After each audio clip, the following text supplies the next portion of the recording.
Good evening, ladies and gentlemen. Welcome to the budget workshop meeting of the Wall Township Board of Education for Tuesday, March 28th. Can we all join me and rise and join me for the flag salute, please?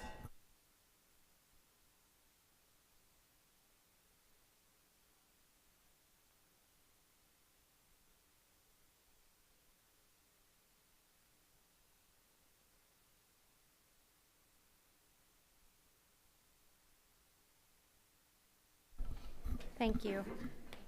At this time, I'll ask our board secretary, Mr. Smythe, please, to read the sunshine announcement. This is the Wall Township Board of Education meeting for which adequate notice under the Open Public Meeting Act was provided by notice to the Co-Star, Asbury Park Press, Wall Township Clerk's Office, all Wall Township Public Schools, and a posting in the Board Administration Office on March 9th, 2023. Thank you. Just like to remind everyone that budget workshops are sessions for the full board to meet as a whole and discuss the 2023-24 budget and are in addition to the discussions that take place at committee meetings where no more than 4 board members meet with the school administration on a monthly basis. The budget workshop is held in public because it includes the full board and therefore provides an opportunity for the public to observe the board as they work on the budget. Budget workshops are working meetings of the board held in public. Budget workshop meetings are not presentations of the budget, and most documents being referenced, reviewed, and discussed have not been made available to the public as of yet and are not made available at the meetings. Mr. Smythe, will you please do a roll call for us? Yes. Mr. Anizio? Here. Mr. Buffa? Here. Ms. DiGiovanni? Here. Ms. Hodnett? Mr. Maliff? Here. Mr. Nasser? Here. Mr. Sanfilippo? Here. Mr. Wondrak? Here. Ms. Stites? Here. Prior to starting public comment, I'd like us all to please rise, and we're going to have a moment of silence for victims of school violence across the country.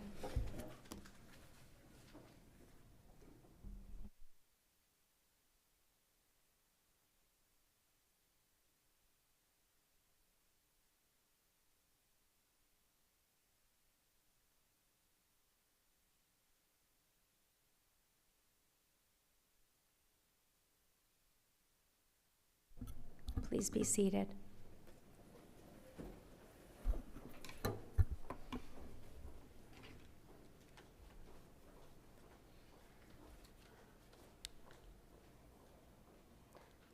At this time, I'm going to open the floor for public comment on school-related issues. As a reminder to the public comment at this time is 3 minutes. And we welcome you to please come to the podium and let us know what you're thinking.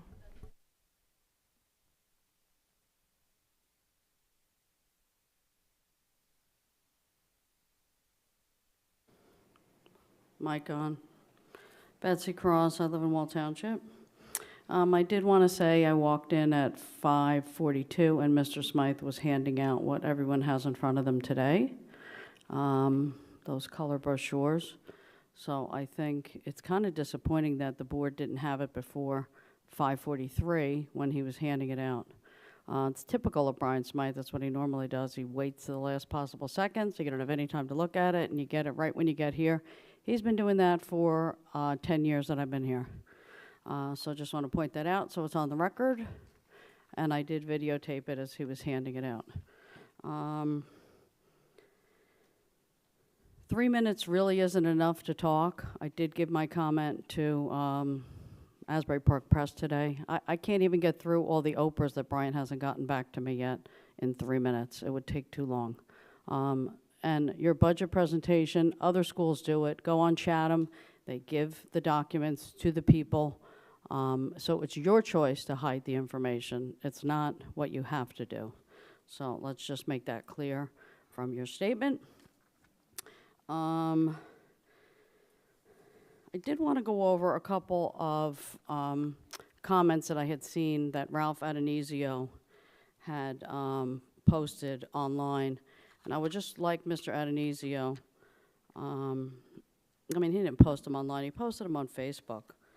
And, you know, I would like Mr. Adonisio to mention if he actually, you know, did make these statements about myself and my son. I never posted anything.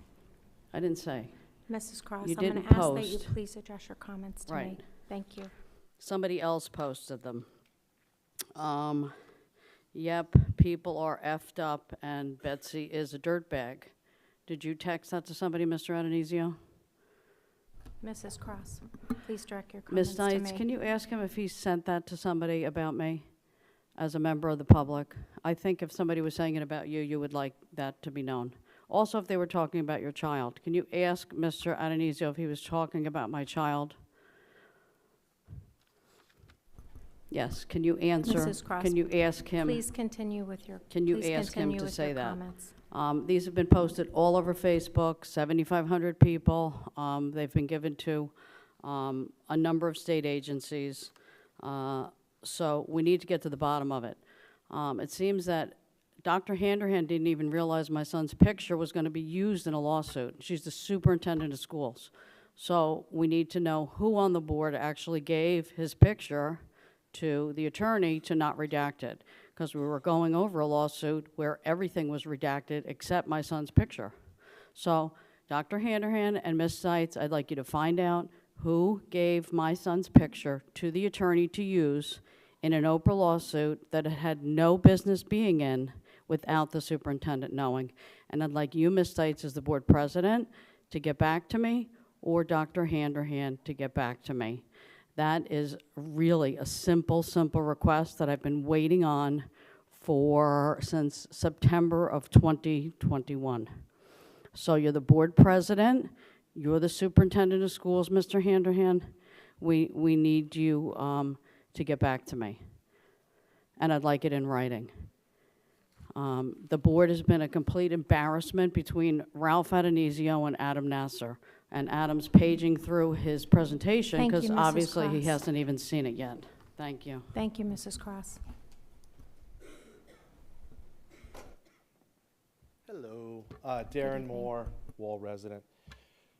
So, quick question. Can you please stop filming me? This has absolutely nothing to do with you. I know, but just take it. Can you just stop? Like, give us a chance to actually speak about something that doesn't involve you. So, we bus children in sports from the school to 18th Avenue, right? There's some limitations. Seriously, stop filming me. Can you stop? This has nothing. God, you're nuts. So they're limited in practice time. So certain kids would like to get there early. Certain kids would like to stay late. Unfortunately, due to the bus constraints, they have to wait for the bus, take the bus back. There's quite a few number of kids that are on those teams. I think baseball and lacrosse both share buses. So I wonder if there's a possibility, and I understand it's a board ruling that kids cannot drive themselves. I wonder if there's a way for us to create some sort of documentation that indemnifies the school district from an insurance perspective and enables students that can drive themselves to and from practice so they can get an extra work, stay after. I think it would be a great thing. It would also probably potentially alleviate some of the bus burden that is on the team today. That's all I have to say. Thank you very much. You guys are doing a great job, regardless of what other people say. Thank you. Do we have anyone else for public comment?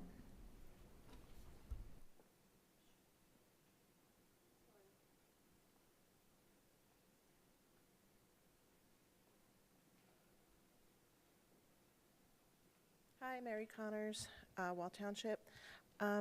First of all, I want to I had spoken up at the last Board of Ed meeting, and I did receive a follow-up email from the superintendent and the principal at the high school, so I'm setting up a meeting, so I just want to thank you for responding. That was really nice. In addition, in visiting or presenting excuse me, I can't get my thoughts together, at attending the presentation for what we wanted for the future for facilities and the way we saw the schools going with the budget and the new referendum. In my session, a lot of the parents, I want to guess there was like 10 parents in the room at the time, maybe 8, and we had all said that we had hoped that we could remove block scheduling to free up schedules, because if you are in band or orchestra or one of the academies, you are so limited to what else you could do within the school's day as far as electives, and taking other classes that maybe will help you in your future academic career. And I'm hearing through the grapevine that teachers are being told block scheduling is absolutely off the table because of budgeting. And I just hope that it can't be a black and white issue, that maybe we could go back to the drawing board and see if it's not so absolutely a no. Maybe it's a maybe. Maybe we could work on it for maybe not this year, but next year. Because it's really important to free up these children's days. They're so locked into their schedule. There's no room for them to even explore. And I know in that same session we said, without having the chance to explore other classes from what the path they're on right now, they have no chance of even considering what they want to be when they grow up. They don't know anything else but the path they're on right now. If we get rid of block scheduling and the kids can take something, I don't know, anything, other than what the path they're on right now, maybe it'll spur something, you know, as we were talking about bringing in professionals for career development. Getting rid of block scheduling is career development because you're giving them the freedom to do that.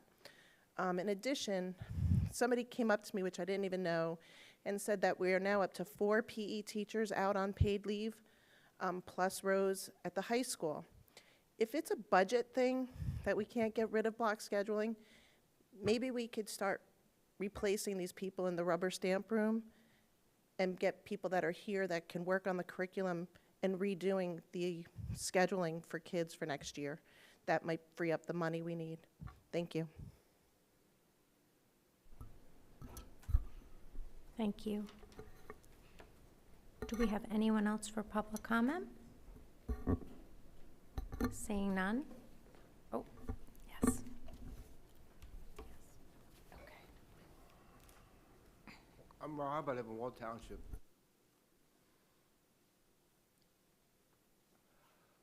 I've asked to talk to you guys twice in private and been denied both times. I'm not good at public speaking.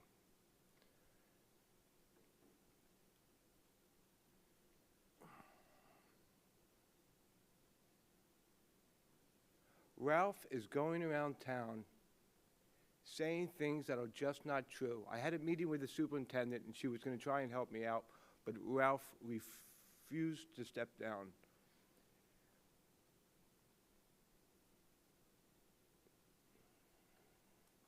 You know what you said, Ralph, right? I know I'm not supposed to talk to him. But the guy has to step down. Now, if you guys all think, and look, I appreciate what all you guys do. You all need your head examined to want to do this. You do. But if you think like Ralph thinks, then you're all bad. You have to demand that this guy steps down, and anybody can call me, any of you guys can call me, and I'll tell you exactly what he's going around town saying to people that live in this town.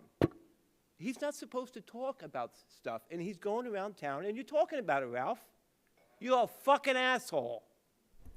Sir, can you please direct your comments to the chair? Okay. Thank you, I appreciate it. The guy is an asshole.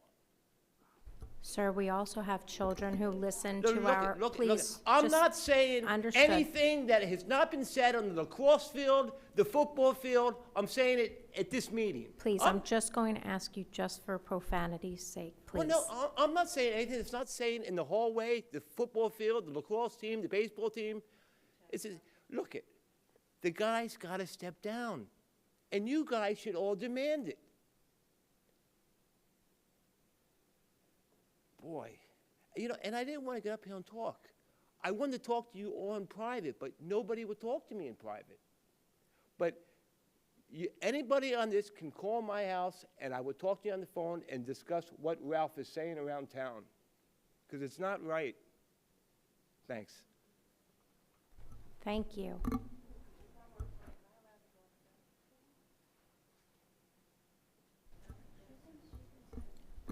Do we have anyone else for public comment? I had one more thing. I think I Yes, have ma'am, I 20 think you have seconds. about 24 Yeah, seconds yeah, left. something like that. I was at the town council meeting this week. I had to bring my son for a school project. and they announced that they were going to put round-the-clock, 24/7 paramedic 911 call, you know, the ambulance running, which I thought was great. Applauded them on that. But they said it took 5 years to get that done. And then it made me think, wow, we're building so much in Wall. It took 5 years to get 2 people to pay 24/7 for paramedic.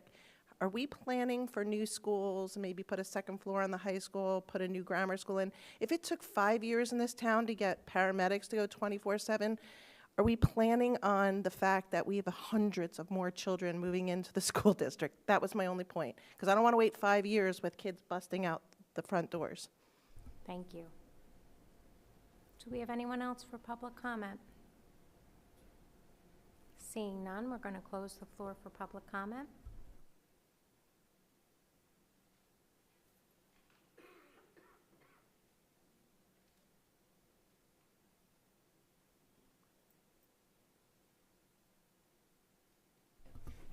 At this time, I'm going to turn the floor over to Dr. Handerhan.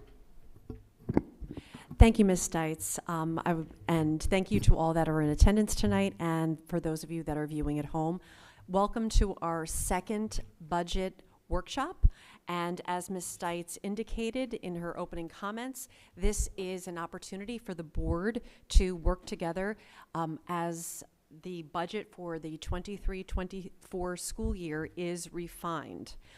It is a process, as I shared last month, it is a process that is truly a year-long one, and we utilize this time to, make some big decisions, and, there's a lot that goes on behind the scenes in committees. Certainly at our last workshop session on March 14th, we submitted the tentative budget. And last month I stressed that it was a tentative budget because it is still a work in progress. The work in progress continues. Our budget presentation, our budget hearing, public hearing for the budget, which will be a formal presentation, will take place on Tuesday, April 25th. And at that time, there will be certainly some handouts for the public, and it will be posted online as well. Again, these are workshop sessions that it's an opportunity for the board to work in its entirety, to work with administration, to refine the budget and examine the prioritization of goals. And it's an incredibly important process. And anytime the board assembles in its entirety, it is necessary to have a public meeting. So this evening it's truly a conversation, it's a discussion amongst the board and the administration, of which the public is certainly afforded the opportunity to observe. So with that, I would like to introduce Mr. John Hyam, our Director of Information and Technological Applications, Integration, excuse me. So Mr. Hyam, I'm going to turn this over to you. Thank you. Good evening, Superintendent Handerhan, President Stites, members of the Board of Education. Thank you for the opportunity this evening to present the technology budget for the upcoming fiscal year. The packet that you had received does model last year's presentation, starting off with the goal of the technology budget, in that to provide a core IT infrastructure that's secure, resilient, and adaptable to meet the current and anticipated future needs of the district. I took the liberty for the next 2 pages to talk about major things that are going to be implemented or transitioning for the next fiscal year. We will be implementing multi-factor authentication for key or essential personnel that have privileged access to enhance our security for the district. The next line item where I talked about wireless access points, that was an item from last year. However, due to constraints on shipping of product, we are just starting to roll out that now, and that will continue forward and then possibly into the next fiscal year. But that was budgeted for last year, but it will be a project that we'll be involved with. The next item, new switches and fiber optic cabling. So the switches that are used throughout the district for our network infrastructure are end of life, and we have received a significant amount of federal funding to help offset the purchase of that, as well as some of the fiber optic cabling within the district, within each school will be replaced. Failover load balanced internet service. In preparation for the district to move to a new virtual PBX system, this is one of the things I felt essential to put in place, as we're going to be more dependent upon our internet for our phone system as we modernize that going forward, as well as having a redundant or fallback system in the event that, for example, the fiber coming into the school district was severed. We would have a second leg to continue operations on while that was being repaired. And also, we're going to be looking to implement an enhanced electronic discovery solution for the school district. Some of the things that we're going to be transitioning this year, we currently host our Genesis student information system in-house, and we're going to be transitioning that to out-of-district with Genesis, who happens to use Amazon Web Services for their platform. Lesson planning, PDPs, SGOs, and curriculum will be transitioning from OnCourse to the Genesis platform also.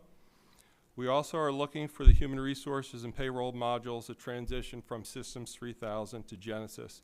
That should pay us dividends in keeping the integrity of our data a little bit higher especially for our human resources components. Systems 3000, this is a little bit on the technical side, but the way we connect into it, we're going to a new server, which would be a web-based system for that. Does anybody have any questions on the first two, or would you like to field them at the end? Great. The next slide in the deck talks about cybersecurity and data backup. So we're estimating approximately $326,000 for the upcoming school year. The bulk of that increase over the last fiscal year is getting multi-factor authentication implemented and rolled out successfully, as well as exploring an e-discovery solution for the district. Those two things attribute to the increases there. The next slide, titled Productivity, Collaboration, Communication, and Student Management Tools. We're budgeting approximately $315,000 for the upcoming year. Things that are encompassed in that are Google Workspace licensing, our Genesis licensing for our student information system, live streaming video conferencing licenses, our website hosting and mass notification systems, printer management, internet phone service, wireless screen mirroring, and social media administration. The next slide, student and staff devices. You'll notice that we have a footnote on this where we are going to defer or have some funds covered by the ESSER relief fund for this fiscal year. So we're estimating approximately $174,000 out of the district, and ESSER covering approximately $400,000 of expenses. Chromebooks, approximately 25% of 800 funded from the district, the remaining from the ESSER fund. Chromebook cases in grades 2 through 12, which currently don't exist. Staff Chromebooks, either replacement of or addition of new staff Chromebooks. iPads that are going end of life in the grades K through 1. Appropriate cases for those. 2 computer labs in the high school, 1 in the music department and 1 in the additional TV production lab, and also a suite of Chrome boxes for our high school media center. Next slide talks about maintenance and repairs. We're budgeting approximately $237,000 for the district and approximately $74,000 from the ESSER fund. Things that are encompassed within that category I created are our desk phones, replacement and expansion as needed, network service equipment support and maintenance contracts, iPad, Chromebook, and computer repairs. The projector is footnoted, so this would be getting our projectors onto a roadmap of replacement, and we're going to fund that entirely through the ESSER fund. The rest of them are just things that essentially wear out or break over time. Audio amplifiers, physical security system repairs as they come up, the clock speakers that you see in this room, and miscellaneous Ethernet cabling throughout the district. Next slide talks about physical security. We're estimating approximately $138,000 from the district funds. This would be for the RFID readers and door control devices, camera and licenses for our camera systems and some of our door access control systems, our emergency preparedness program, PA system and phone system licensing, and emergency notification system cellular failover in the event that we do have loss of internet, being able to use a cellular component for the emergency notifications. Next slide, infrastructure upgrades. 4 components on there, the network switches and the Ethernet cabling, coming out to approximately $700,000 to be categorized in capital projects, and $44,000 for our failover internet service. System management tools and services, help desk just approximately $178,000. Help desk ticketing, asset management, data synchronization, system management and security auditing, equipment inventory and application deployment software, Google Workspace administration tools, miscellaneous unforeseen IT items, professional development for the members of the technology department. That concludes the slide deck. I'm happy to field any questions anyone may have. Mr. Hyam? Yes, ma'am. I wonder if you could just talk a little bit, since the district has gone to one-to-one device use. Yes. I do understand that every so many years, devices will age out, and we're required to get new ones. How are we looking right now, just kind of percentage-wise, in terms of what the ages are, you know, or what we're doing to keep up? And also, if you could talk a little bit about procedures that we have in place in terms of repairing Chromebooks or the different devices, you know, kind of what is the district doing? Let's say, unfortunately, I'm sure some of these devices take a trip down the stairs or get stepped on coming off the bus, but at what point in time, or I guess maybe a better question is, you know what, I'll ask that. Sure. Answer me your first question. We're looking at going to approximately a 4-year life cycle for our student devices. And this kind of coincides with what we're seeing for combination of battery life in combination with the wear and tear on the devices. That being said, you know, we're probably looking at it in the ballpark of about 800 devices if we're talking about Chromebooks on an annual basis to keep that cycle in place. Currently, we do have in my opinion, a higher than desirable amount of repairs for our Chromebook devices.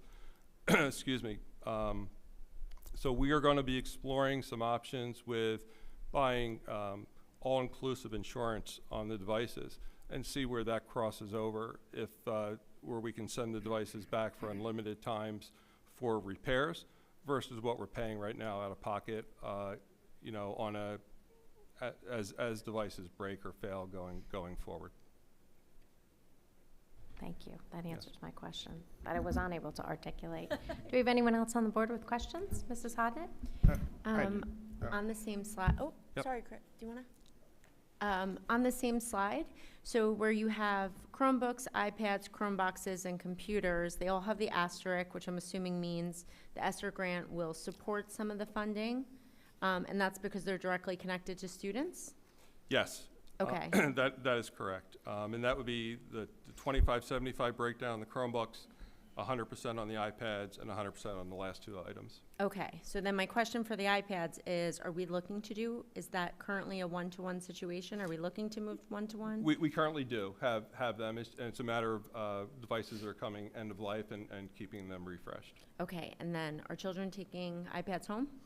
It's my understanding that on a as-needed, case-by-case basis, but for the most part, the iPads, I don't believe, do go home. Okay, and then just can you explain to me is the difference between Chromeboxes and Chromebooks just one is a laptop and one is stationary, or? Yes, Okay. that's a great summation of it. A Chromebox would be a Chromebook without a screen, essentially, where you would hook a traditional monitor up to it. So more for a permanent location as we're using these in the media center. And is it like for students in a research kind of capacity or to?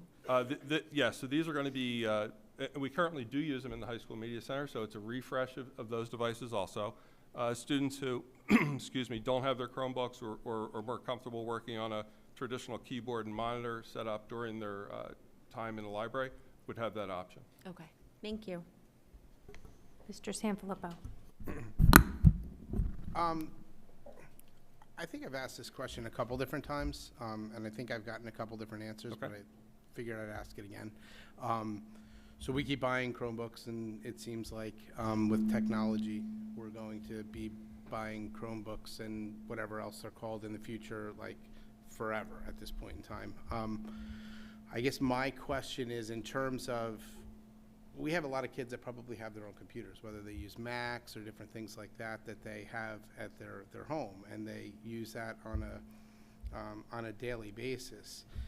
I know my understanding is that because we have testing that has to be done on those individual school computers, was the impetus for having this like one-to-one initiative where everybody has to have their own Chromebook. I mean, is there any possible wiggle room with that, or like an opt-out system, something like that? I feel like I imagine that a lot of kids, you know, have their own computers that they might be able to utilize during their, you know, daily, you know, their school day, and might be able to opt out. And if we could cut down on, I don't know, 300, 400, 500, you know, Chromebooks that we sort of have to kind of keep refreshing each year, that seems to be like over a time period, it would be a lot of money.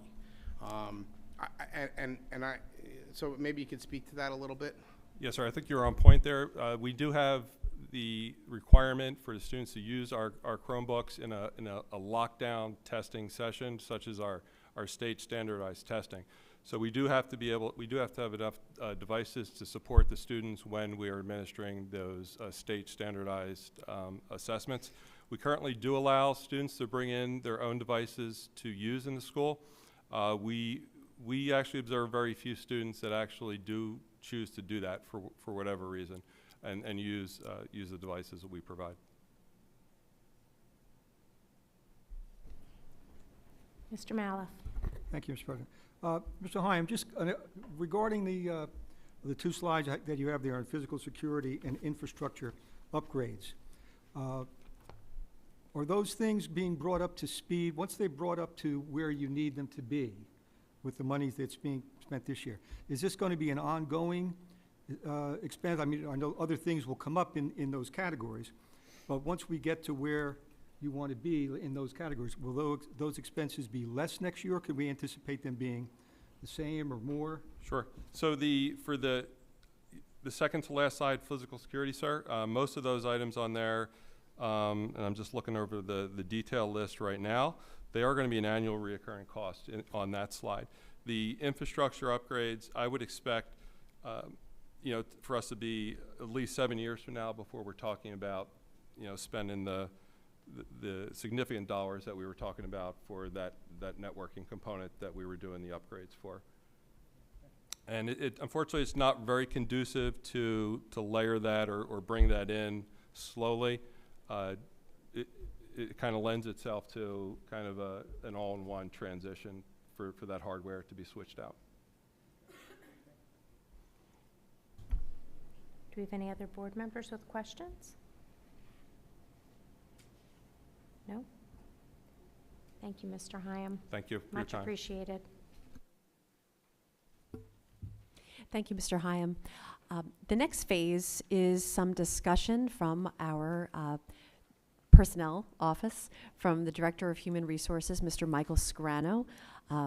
He'll be here to discuss really a snapshot of where we are in the staffing process. I would like to just remind everyone that we're we have this workshop a couple weeks ahead of time than where we were last year. And you know, staffing is it's a complex process. We're using course requests. We're digging in deep, looking at course enrollments, class enrollments. There are a lot of moving parts. So with that, I would like to turn this over to Mr. Scarano so he could give us a snapshot of where we are right now. Mr. Scarano? Thank you, Dr. Hanrahan. Appreciate the opportunity, Madam President, Stites Board of Education, that you've provided to me, not only in this position, but to present this evening. So I appreciate that. Also want to thank Mr. Smythe for being available for the many questions I've had as I've worked through this process for the first time. So I do appreciate all the guidance, and again, it's fairly fluid, and here today to give a kind of an idea of where we are and where we intend to go with our personnel budget. So as you can see on the first slide, some general goals that we'll enter every budget season with. Our priorities are always to ensure that the personnel is maximized and that the district is staffed appropriately, meaning people are in the right positions, class sizes are where they should be, and that all position is being maximized. We also took an opportunity through the early phases of the process to meet with each building administrator and supervisor to verify our staffing FTEs, and I'll talk about the FTEs in a little bit, but part of that was to make sure that each particular staff member was designated appropriately in the appropriate account as they're assigned based on their position. So that was a big part of the early phases, and through that we're able to determine positions that may be able to be moved, if any at all. We also took time to evaluate our current personnel options to make sure that we can appropriately staff any programs, because it's always a goal of this office to continue services and prevent the elimination of programs and services on a year-to-year basis, and use the staff that we have to make sure that those services continue. Again, another goal is always to maximize the breakage and attrition savings that we would have through retirements and resignations each year, and I'll talk a little bit more about that as we move through. So those are some general goals that we start the budget process with. On the next slide is a little bit of information as it pertains to full-time equivalents, or FTEs, which are essentially, it's the amount of time that an employee works for an organization or a department. This is how we account for salaries and full and part-time status. Some examples would be a teacher that maybe works 3 days a week would have a 0.6 FTE. Employees range from 0 to 1, and or coincidentally, somebody that teaches 3 out of 6 classes might be a 0.5 FTE. And it's not just specific to teachers, but could be paraprofessionals and their time in an assignment as well, or other providers that we have on staff. So not just for teachers, that's just the example that was used in this slide. The last year's budget, the 2022-23 school year, had 730.21 FTEs in the general fund. Currently, as our budget stands right now, for the 2023-2024 school year, it reflects 730.76 FTEs, which is about a half an FTE increase over the course of the year, which has to do primarily with some positions increasing the amount of time they were in them. But it's a relatively small amount, so we look like we're pretty even where we were. This does not include food service personnel and the RAP program. They are what is known as the enterprise fund. So these FTEs are not inclusive of those staff members. There were 2 positions that were added to the 23-24 school year budget. Those are the intermediate school ERI program staff, which were spoken about at the February 28th budget meeting. This would be for 1 teacher and 1 program paraprofessional. And even though these positions were added to the budget, the primary funding from them should be tuition funded from the students we receive from the outside. So that should, essentially keep us pretty equal to where we are in terms of the salaries where we stand right now. Some current position savings that we're seeing. We currently, as it stands today, have 7 teaching retirements. Those 7 teaching retirements accumulate to over $660,000 in salaries. The new hire replacement cost to replace 5 of those 7 teachers would be over $300,000 in salaries, which would essentially, as it stands right now, save us potentially over $350,000 in salary savings, and that would be breakage with us replacing those teachers at step one of our guide for next school year, for the 23-24 school year. So that would be the breakage savings. And then we would anticipate any potential additional staff savings from either additional resignations or retirements that would come forward, and evaluate the need to replace those personnel.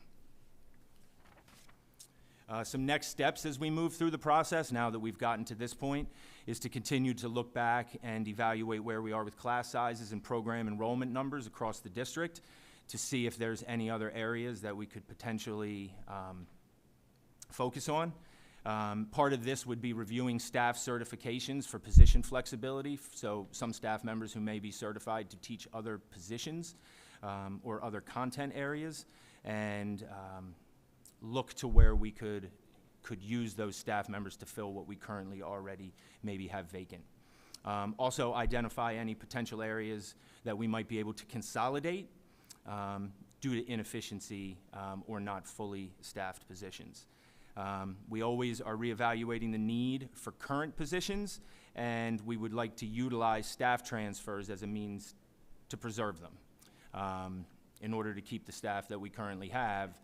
Potentially using transfers into different positions may be necessary. We expect to review more specific information through committee meetings as we go through this process, but that's where we are right now. The budget for last year's total salaries was $49,571,617. The proposed salaries for next year's budget are $50,280,620. That's a difference of about $709,000, or a salary increase of about 1.43. That's due largely in part to staff salary, annual staff salary increases that would be pertaining to. Last year's salary increase from 21 to last year's budget was 1.3, so we're generally within that number of salary increases where we currently stand. So that's the information that I have, and the slides, if anybody has any questions that I could answer. Mrs. Hodnett. So I have a question that maybe a few people want to chime in with. So I know that when you get into the secondary grades, teachers have to be highly qualified to teach in a content area. So I'm looking at review staff certifications for position flexibility, and I'm thinking about the current state of education with teacher shortages. Is there any loosening up of that highly qualified so that maybe a teacher can teach?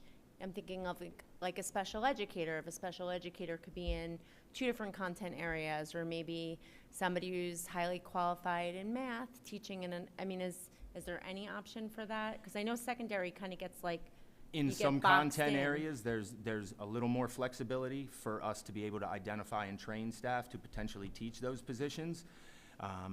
But ultimately, we take our guidance from the county office when it comes to what we can do and what certifications, Okay. outside of that. So we would explore all of that, and before making any permanent moves, would certainly Okay. verify those certificates and the ability to teach those classes with Right. the county office. And I would like to add, Ms. Hodnett, in special education, certainly there is, there's a certificate that's no longer issued. It's the teacher of the handicap, the TOH certificate, which, yeah. So, and that from a certification standpoint, gives a lot more flexibility with the secondary grades. So Okay. when Mr. Scarano was talking really about a deep dive into certifications, that's certainly part of the conversation. Okay, and then I think I have just another related question. It's on the same slide, so that's why it's related. It's come up before when we've had conversations about kindergarten. I am a big supporter of small class size, especially in the younger grades. And I know in special education, it is dictated by requirements for a student's disability. So I'm just wondering, like, are we looking to stay close to where we were with class size in the early grades, especially K1, 2? Yeah, I mean, I think it's always our goal to stay as close to the lower end as possible. I mean, those would be discussions we would have, but I would certainly think that would ultimately be the goal, to make our numbers as beneficial for the students in the classes as possible. Yeah. And we have had a strong, as we as we reflect upon last year, we had a strong initial turnout for our kindergarten roundup. So we actually thank us to Ms. McGowan, because we, her the fine work that she's done in the new position as registrar. So we have a very nice amount for this time of year that have signed up for kindergarten. I'm sure that we have not identified everyone and registered everyone. So if you are out there and if you have a kindergartner and if you have yet to register, please do so. Please do so, because, and I stress that because we want to plan the best environment for the students. And as Ms. Hodnett pointed out, in kindergarten, it really is, it's ideal to have, a nice class size. So with that, we need to plan for it. So please, if you're out there, come on down, find us, because we just can't wait to start our relationship. So please, don't wait. Come now. And then just as a point of information for the rest of the board, the Curriculum and Instruction Committee asked Ms. Kelly Bond to come meet with us in March after her February presentation to talk a little bit more about the ERI program at the intermediate, and it was written up in the March minutes. Thank you, Mrs. Hodnett. Do we have other members of the board with any questions for Mr. Scriano? Yes, Mr. Wondrak. Where is all this money that you're saving with these salaries? Where is it? Yeah. Are we hiding money someplace? We are not. At your house? Wondering. Thank you.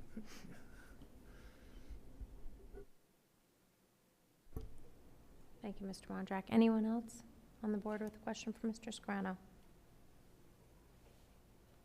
No? Thank you, Mr. Scriano. We appreciate your presentation. Thank you. Thank you, Mr. Scarano. And again, just to stress that there's a lot of work. Mr. Scarano certainly is going to be very busy in the next month. And thank you both for all of your work. At this time, I would like to turn the conversation to Mr. Smythe. So, Mr. Smythe, if you could illuminate us on some of the areas in your charge on next year's budget. Absolutely, thank you. And there are two handouts that have been provided. One is the overall 23-24 budget report of revenues and appropriations that has been maintained, was part of the packet for the tentative budget submission. So if there's any questions or follow-up on that, I'll be more than happy to entertain them.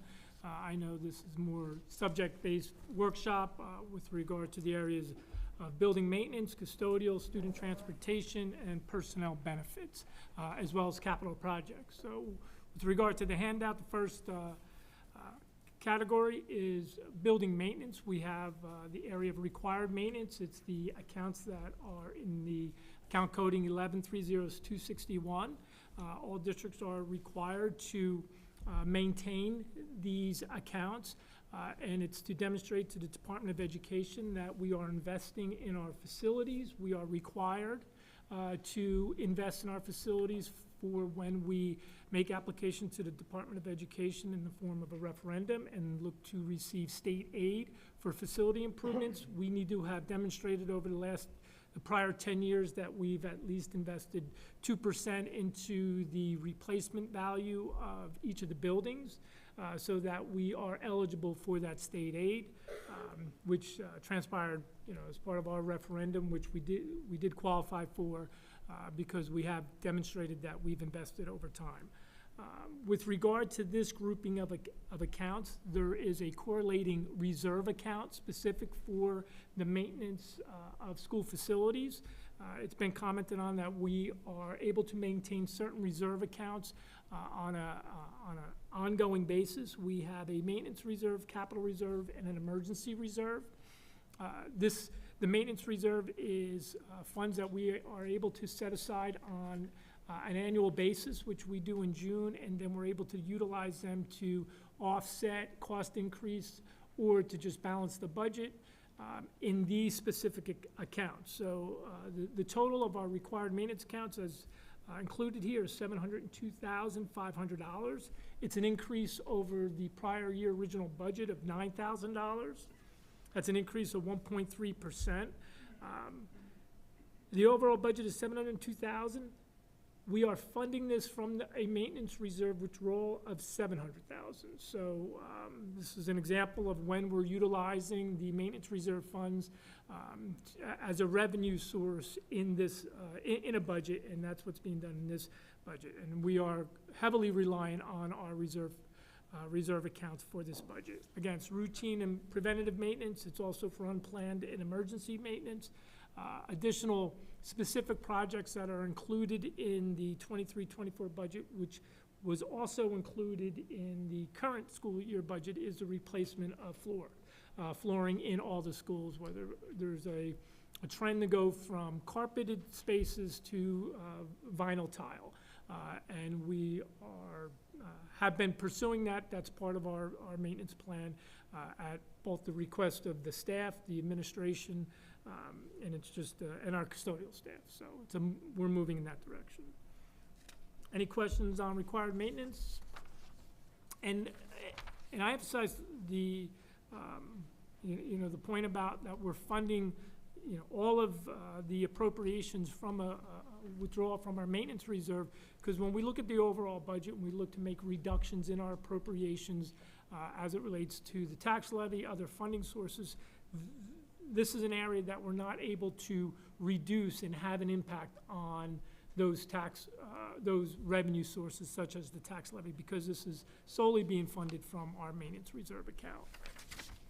In our building custodial accounts, those are the 1130-262. The total budget is $6,347,177. That's an increase of $440,000 from the prior year original budget. I provided the breakdown. These accounts, it is noted, cannot be funded from a maintenance reserve or a capital reserve. As I exhausted the explanation, the maintenance reserve is only for the required maintenance accounts. So what is included in here is our operations staff, maintenance custodial, as well as paraprofessionals for our lunch program. The salaries overall increased $32,000. Purchase services, I'll read through them. It's an increase of $6,000. General supplies, $19,000. Our property insurance, as proposed by our broker, is an increase of $183,730, which is, is a big increase, but it's which way our insurance is trending. And then the other area that has an increase of $200,000 is our utilities for gas and electric. And the proposed amount in next year's budget is based on what we anticipate spending for those utilities in the current year budget. So we are in a situation where we're having to transfer funds in order to cover those utilities. We belong to a consortium. It's the ACES consortium, which hopefully over the course of the next year will have better results as far as the rates. However, from a budgetary standpoint, we have to plan accordingly. And again, the budget amount for these two utilities is based on the current year expenditures. Current year expenditures to date and what we anticipate spending for the remainder of this school year based on our prior year expenditures. Okay. Student transportation, the overall budget is $5.8 million. That's an increase of and I'm using somewhat round numbers, $128,000 over the prior year, or 2.3%. That includes the drivers, the paraprofessionals for our student transportation, the mechanics, as well as the administrative staff in our transportation department. The salary overall is a decrease of $65,000. That's an explanation for that is twofold. One, if you recall, when we were preparing the current year budget, we had unsettled contracts, so that gets factored in on how we budget for salaries, because we sometimes in unsettled have contracts or have salaries included in not the specific account. Also, it's a reflection of having difficulty finding staff to join our department as bus drivers. We have been required in the current year to outsource one of our regular education packages or a portion of that package. We were able to outsource, but we were able to do that within our contract line account. We have a line item lease purchase of school buses. It's a small increase of $7,000. Our supplies and purchase services, and those are the supplies not only for the office staff, but for the staff that maintain our bus fleet, and the purchase services for maintaining our bus fleet. That's an increase of $37,000 based on our original appropriation in the current year. Contracted bus services, we use Monmouth Ocean Education Services Commission for all the students that we are not able to transport in-house, or it's not cost-effective for us to transport in-house with our own staff. We go through MOESC to put those packages or those routes out to bid, hopefully through economy of scale, and by combining our students with students of surrounding school districts, the commission is able to find some efficiencies in putting those packages together. We have school bus insurance, as with the property and casualty insurance, reflects an increase of just under $32,000. And then aid in lieu of transportation, we have an increase of $125,000 up to $200,000 as a line item. And the aid in lieu is for those students that we are unable to transport cost effectively. The state monitors our ability to transport students cost effectively. So if we're not able to transport a student for less than $1,000, then there's guidelines for issuing aid in lieu of transportation. So when we're unable to provide transportation in-house, we will look to put that out to bid through MOESC, again, economy of scale. And if MOESC is not able to secure transportation for those students, and just as a clarification, these are students that attend non-public schools. If we're unable to provide transportation, then we offer aid in lieu, and we're required to provide aid in lieu. And because of the shortage of bus drivers, both in-house as well as through contracted services, MOESC putting packages out to bid, not able to secure contracts or secure transportation, then we're forced to provide the aid in lieu of that transportation. So, and that's reflects why we have the increase in that line item category. If circumstances change and we're able to put packages together, hire drivers, and perform these routes in-house or through MOESC, then what we would do in the course of the year, there should be a reduction in our actual aid in lieu, and those funds would be available for increasing the other line accounts for whether it be the staff or the contracted services. Okay, and we can revisit any of these categories when we're done. Personnel benefits, which most people consider personnel benefits are only health benefits. However, that's not necessarily the case. We have a number of line accounts within this category. First one, which is the smallest of all of them, it's a line item of $15,000. There is no increase in this line item. It's for group disability insurance provided by, or provided as a contract requirement for staff. We have Social Security contributions that we are responsible for. That's a change from the prior year original budget, $50,000 to a total line item of $1.15 million for the Social Security contributions. And then we have two categories for pensions. One is our support staff pensions for PERS, which is the Public Employers Retirement System, and our support staff pensions for DCRP. PERS is an increase of $170,000 to for a total line item budget of $1,620,000, and that's a category that we continue to see increase on an annual basis. Again, that's a reflection of the invoice that we received or our obligation for the PERS pension that is for the current school year. projected for the contracts that we have in place for the invoice that we anticipate receiving for next year. So we received that invoice mid-year, and it is due in April. The support staff pensions for DCRP, we have a decrease proposed for next year of $25,000. So the original budget in the current year was $50,000. We reduced that to $25,000, and that is partly a reflection of one, what we are experiencing in the current school year, plus with the contractual changes we have with certain staff moving out of DCRP and into PERS, we anticipate a reduction in that line item account. We work those two line items, the PERS and the DCRP, and coordinate the funds we have available and appropriated throughout the year, because those pensions go hand in hand with regard to the staff. Workers' compensation, it's actually a reduction of $10,000. Again, that's based on our experience and what our actual invoice has been for the workers' comp. Annually, we have a recommendation from our broker, which we take under consideration, and we propose a line item for that category.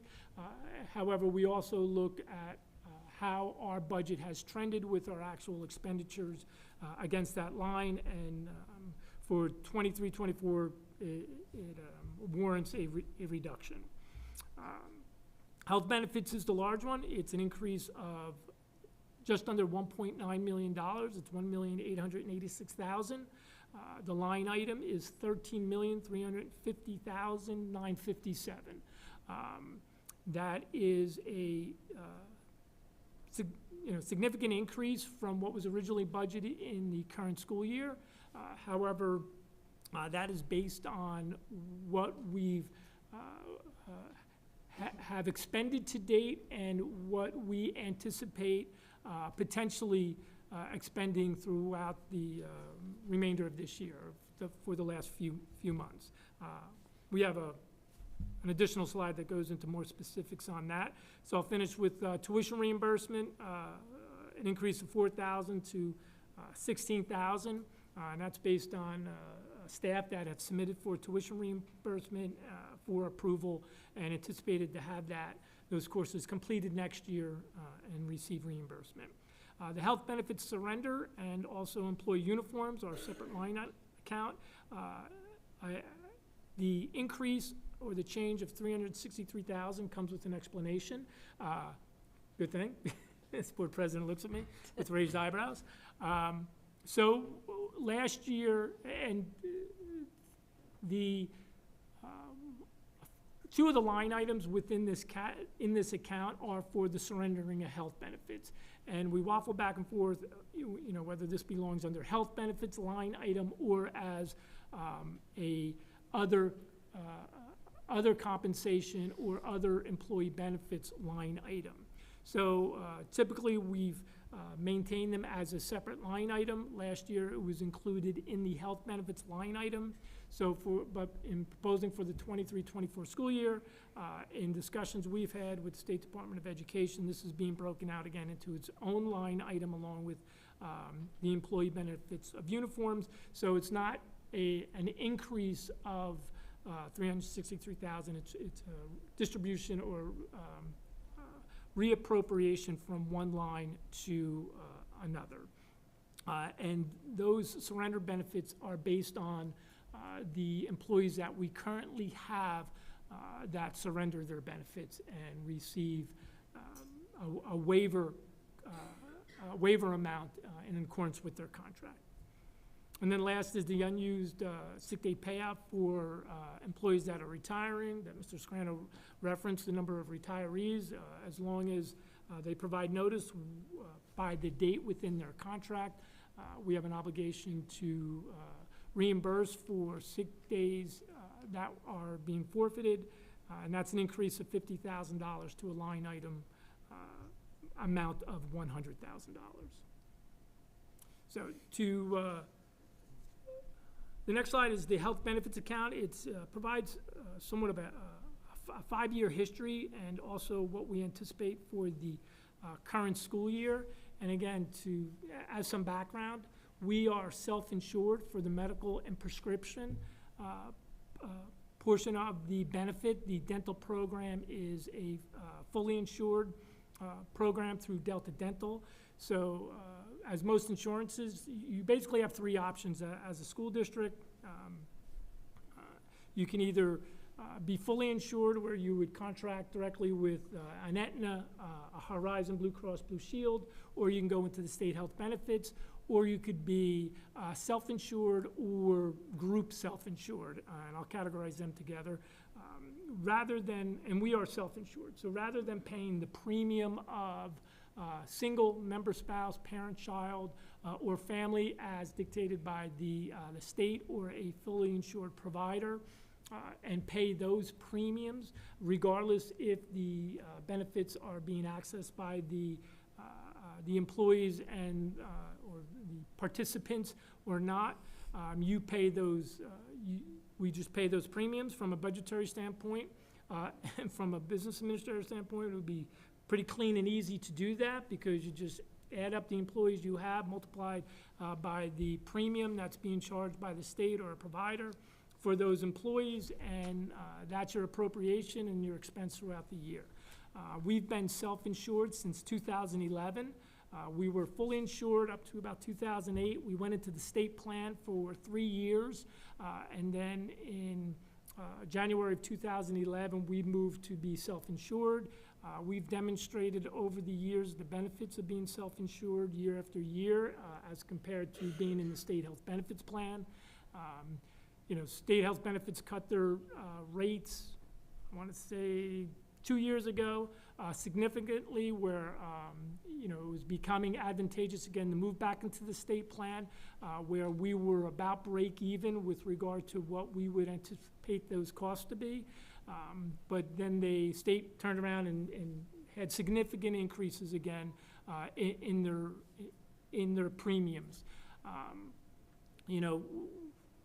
On the slide that's provided, for being self-insured, and again, we pay for for the cost that would be equivalent or that we incur as opposed to being fully insured, is we pay for a third-party administrator to manage our health benefit plan. That is currently with Horizon Blue Cross Blue Shield. We provide stop-loss insurance so that for all the participants in the plan, we cover the first $125,000 in claims, and then any claims in excess of that, the district gets reimbursed. And then we also have it on the aggregate that, if we exceed 110% of what the expected claims are, then they'll pick up the next $2 million, although we've never come close to reaching those expected claims in any prior year. And even in the calendar year of 2022, we didn't reach the expected claims to where the stop loss would kick in. However, on a regular basis, our stop loss insurance on the individual participants, they are applied, and the district does receive the refunds for those costs that exceed that $125,000 threshold. So, the third-party administrator, the stop loss, we pay an 8-4 tax because we're not in the state health benefit plan that we pay, and that is based on a percentage of the actual claims we pay, which is the bulk of the expenditures for being self-insured, is actually the payment of the claims for both medical and prescription. So what is provided is a history since 2017-18 school year. Our original budget was $9,271,800. The actual cost for that school year was $9,237,000 and change. So we actually spent $34,000 less than what we budgeted, or our budget was within 0.4% of the budget was our actual expenditures. In 18-19, again, we budgeted just under $9.6 million. our expenditures were within 0.2% of what we budgeted, or $22,000 under what we budgeted. In 1920, that was the year of the pandemic, we budgeted $10,581,554, and our expenditures were $2.3 million less than that. Our expenditures for that year were $8.2 million. So the variance for that year was over $2 million. In 2021, based on somewhat of because of the reduction in expenditures in 1920, we reduced the budget by, from $10,581,000 to $9,800,000. So almost $800,000 that we reduced the budget. And then our expenditures in that year were $9,628,000. So our expenditures were $179,697 less than what we budgeted, or as a percentage basis, we were within 2% of what we budgeted for that. With regard to 2021, again, based on the projections, we increased the budget to $10,495,000. The expenditures came in $365,000 over, or 3.5% more than what we budgeted. They came in at $10,860,000. For 2020, for the 22-23 school year, or the current school year, based on the projections and the way cost increases were trending, we increased the budget from just under $10.5 million to just under $11.5 million. So it was just under $1 million increase in the line item for the health benefits. What we anticipate as our actual costs, and again, we're projecting out what the claims are going to be for both medical and prescription for the remainder of this school year. For the next 3 months, we're projecting that it's going to be $13,345,000. That's a variance of $1,880,000. And even though the numbers are, pretty specific, they are estimates because we're estimating out, because we're still receiving bills for March, April, May, and June. But that's a 16.4% increase that we anticipate spending in the current year compared to what we budgeted for an appropriation. So when you look at next year's budget, it's essentially we're budgeting what we are anticipating spending in the current year, or just over $5,000 more, with it being $13,350,000 as opposed to a little more than $13,345,000 that we anticipate spending in the current year. I know that's a lot and it's kind of complicated, but so, and I'll revisit, I'll finish the slides. With regard to capital projects, we have facility improvements to be included in the annual school budget. These are projects that were not included in the referendum, mostly because they either would not qualify for the state aid that we were seeking, or from a timing standpoint, we wanted to have them completed sooner rather than the schedule that would be dictated by the referendum. From the current year appropriations, it's a decrease of $400,000.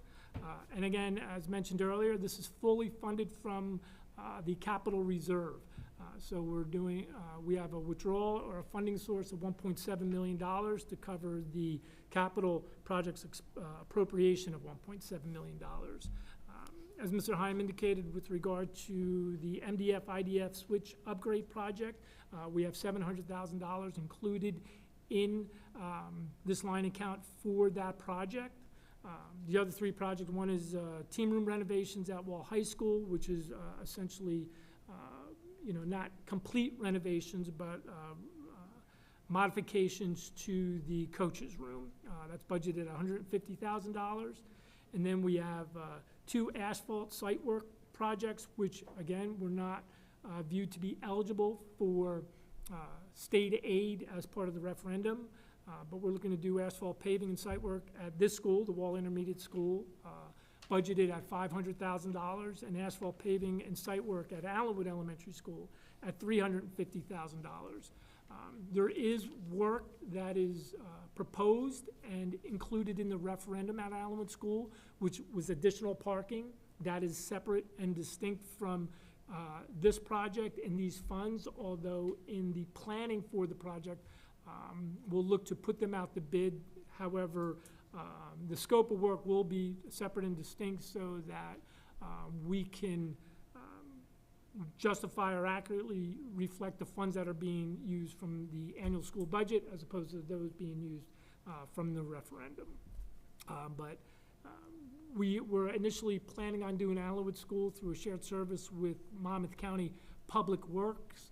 However, for coordination and to some degree economy of scale, combining the project at Allenwood School with the additional parking that is being provided through the referendum, it's currently it's still under review, but we're looking to put those two projects out to bid together as one project, one as an alternate, and then utilize Monmouth County shared service for the paving at the intermediate school. So good? Okay, the tax levy as it currently stands, approved as a tentative budget, stands at $73,663,619. That includes the 2% increase over the prior year. It includes a health benefit waiver that the district is eligible for because of the increase in our health benefit costs, as well as a corresponding increase in the state health benefit plan. And just as and lastly, for bank cap, which is taxing eligibility or authority that was available last year that was not utilized. That would have allowed us to go over 2% last year. The district did not.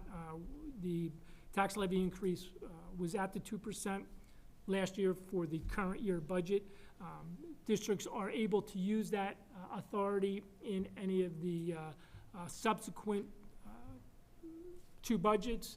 So we have that available in the current school year, and to balance the budget as discussed at the for the tentative budget, both the health benefit waiver and the bank cap were utilized to balance the budget. So from a dollar standpoint, the 2% increase over the prior year is just over $1.4 million. The health benefit waiver is just over $1.4 million. The use of bank cap is $299,638. With regard to the tax levy, the rateable base, which is utilized to calculate the tax rate, had an increase of $91 million, or just over $91 million, which is beneficial for the tax rate as it's calculated based on the tax levy. But for the average assessed home of $490,000, $490,800, the increase at 2% would essentially be flat or decrease of $2.44, and that is a result of the ratables outpacing the increase in the tax levy, both for the 2%, but also because our debt service tax levy, because our debt service in the 23-24 is going to be less than it is in the current school year, is actually a reduction, so the net would be a reduction in the tax levy. But with the increase at 2% plus the health benefit waiver, it's an annual increase of $53.72. And then with the health benefit waiver and bank cap, in addition to the 2%, it would be an increase on the average assessed home of $65.46. And just for clarification, and part of that reason why, and again, as I indicated under the increase of 2%, that would also apply to whether the health benefit waiver or the health benefit waiver and the bank cap are used because of the reduction in the debt service tax levy component of the tax levy. Those increases on their own would be more, but because of the reduction in the debt service in the 23-24 school year reduces what the overall impact is.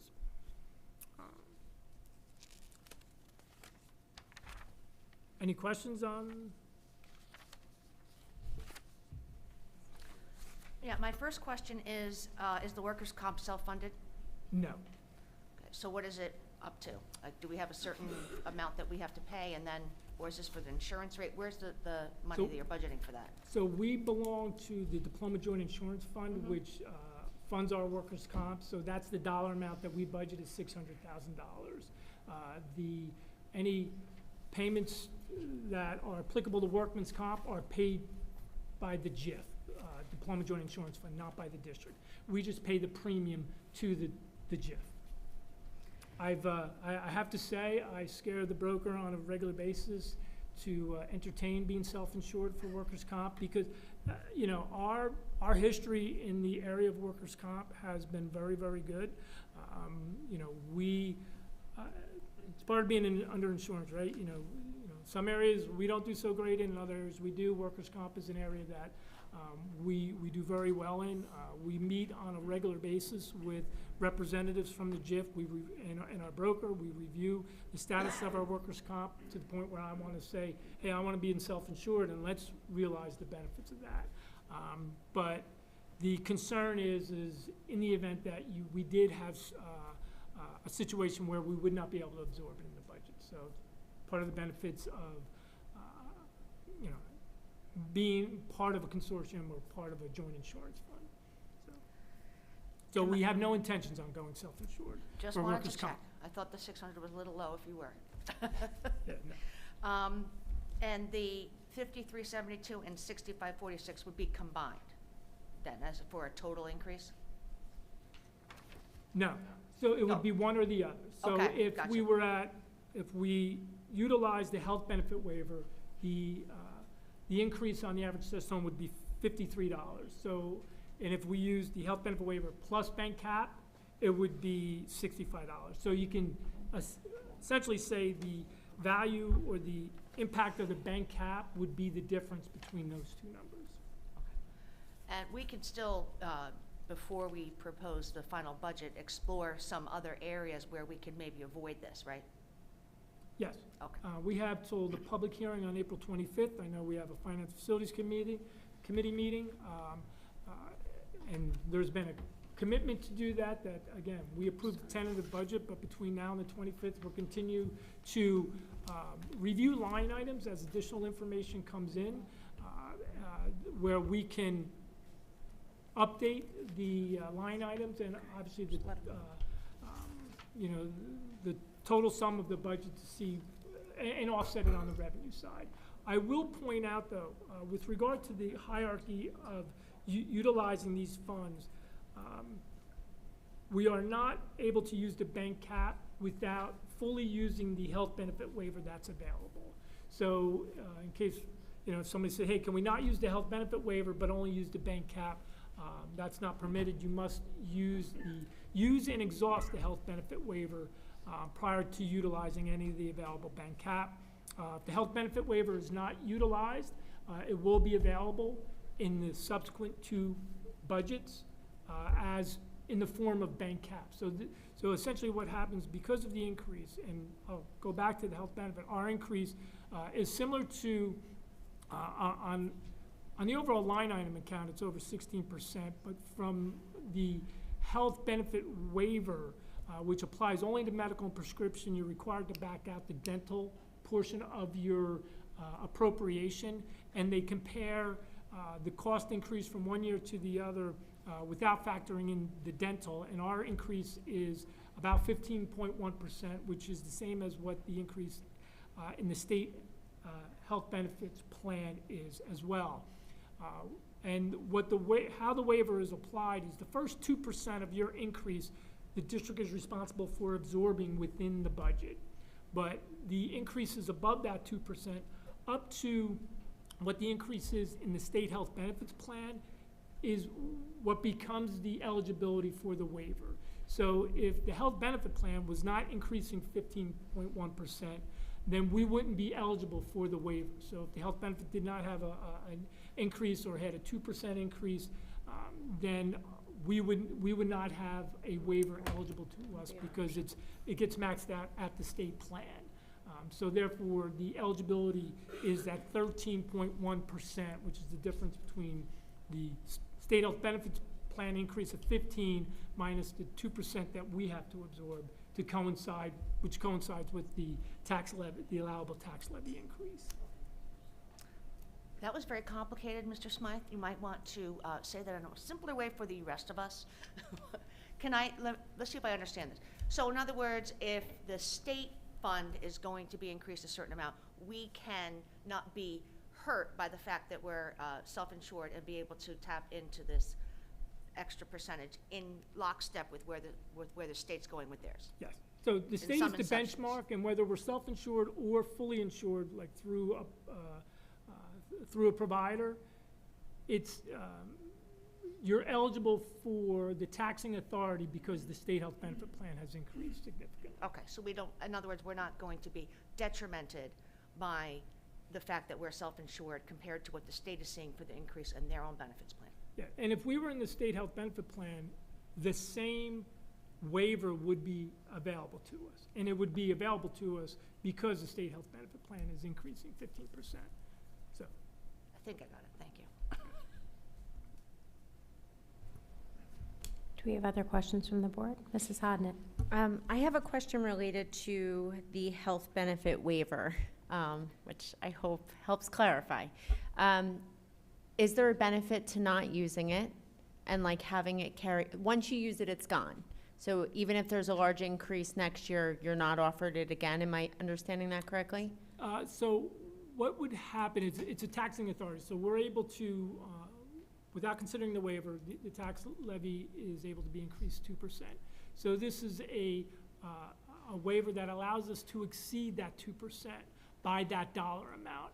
Because this type of increase in the health benefits would be anticipated to continue, that tax levy continues as well. Okay. Now, if we don't use the health benefit waiver this year, it is available in the next two years. It won't be available as a health benefit waiver. It'll be available as a bank, they call it bank cap. It would still apply the same as it would in the current school year. So the one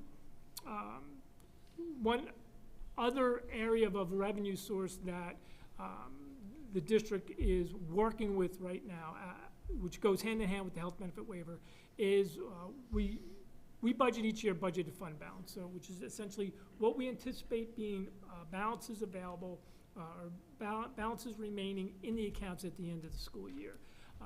So we anticipate that there's going to be X amount of dollars, $1 million, $1.5 million, come June 30th. We budget that as a revenue in the subsequent school year, which, that one spreadsheet that we summarize the revenues, we've already have done. And districts are allowed to maintain a 2% surplus. So at the end of the year, we designate certain dollars amount that are going to be used as a revenue in the following school year. And we're comfortable in doing that because we are allowed a 2% surplus. And in a given year, we're not able to achieve that 2% surplus because we've designated funds in the subsequent school year. That's okay because we can be at 1.8% of surplus or 1.5% of surplus. So we already anticipate balances being remaining at year end. We budget them as a revenue in the subsequent year. And then what we also do is we budget funds to go into our reserve accounts on an annual basis. So in June, all boards of education have the opportunity to pass a resolution that we're going to designate funds to be, at year end, to be transferred into our capital reserve, our maintenance reserve, and our emergency reserve. And the board has made a commitment to do that on an annual basis for a number of reasons. One of the reasons being to utilize it as a revenue source at times when you're trying to supplement your existing budget with perhaps additional projects, or when you're in a situation where because of health benefits is an increase and we're trying to absorb that within the 2% tax levy increase and a health benefit waiver. We could supplement our revenues with these withdrawals from the reserve account. And again, our required maintenance of $700,000 is fully funded from our reserve account. Typically, we would want to have, as part of our annual budget, that being funded with our annual revenues, because those are recurring costs that we're going to have to incur annually. The capital reserve, again, $1.7 million is fully funded from a withdrawal from our capital reserve account, because each year we've designated funds to go into those accounts for this purpose. Lastly, in our, with regard to our health benefits, again, this has been discussed both in committee, at Board of Education meetings, that come June, funds that we have remaining in our health benefit line, we're transferring to emergency reserve because we have the ability to use the emergency reserve to offset increases in our health benefit line.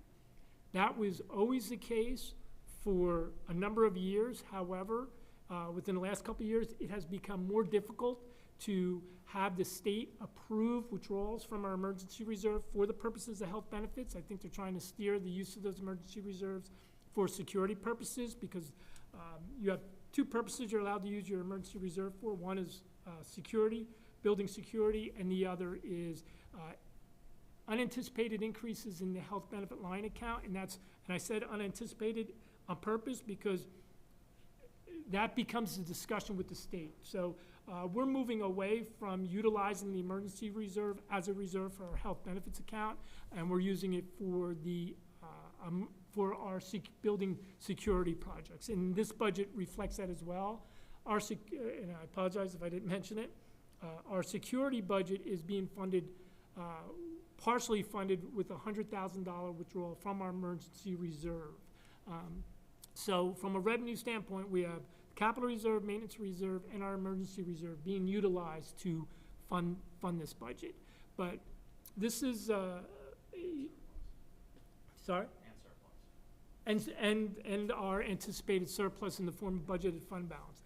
Now also, due to the pandemic after the 1920 school year, when districts, we appropriated X amount of dollars, but because of, being on half-day schedules, people not being able to, see their physicians, and because we have balances in line items such as our health benefits, school districts were permitted to exceed the 2% surplus as our unassigned or our allowable surplus, and districts are able to maintain, have been able to maintain for the last 2 years, a 4% in surplus.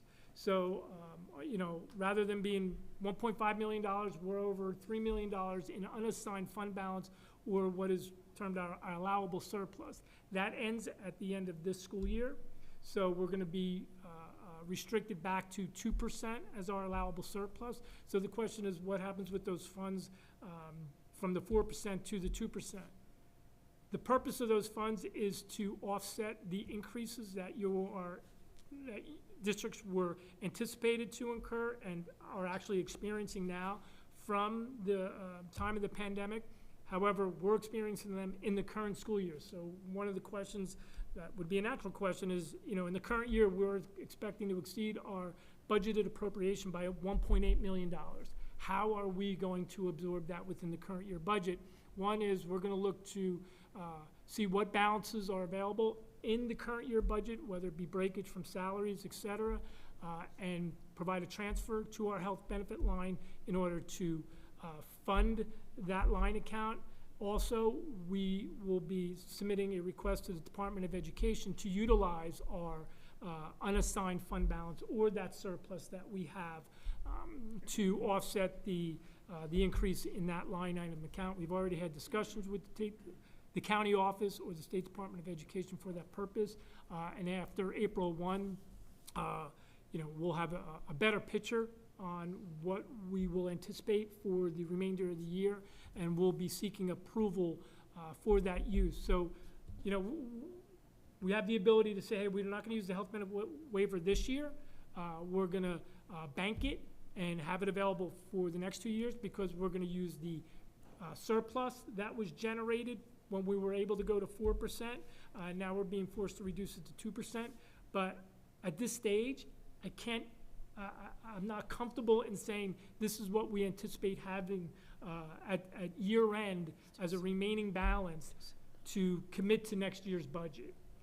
However, if we don't need to use the full amount of, that 2%, or it's approximately $1.6 million, again, the Board of Education come June will have a choice to make.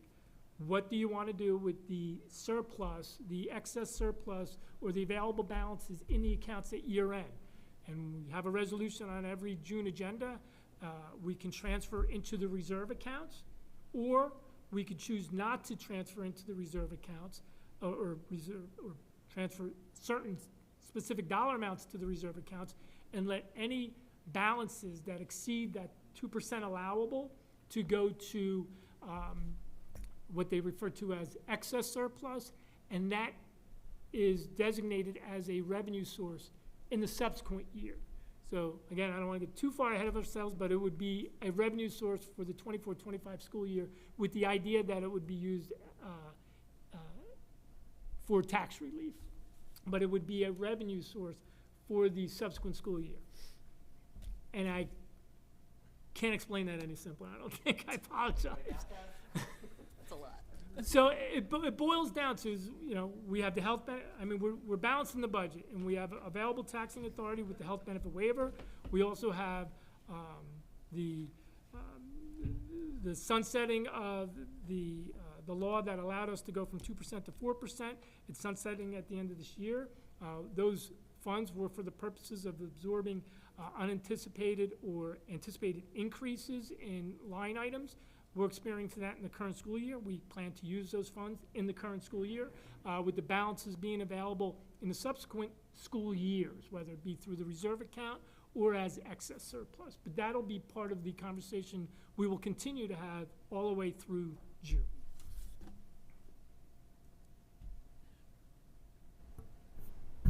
Mr. Sanfilippo? I'm so sorry. Don't be sorry.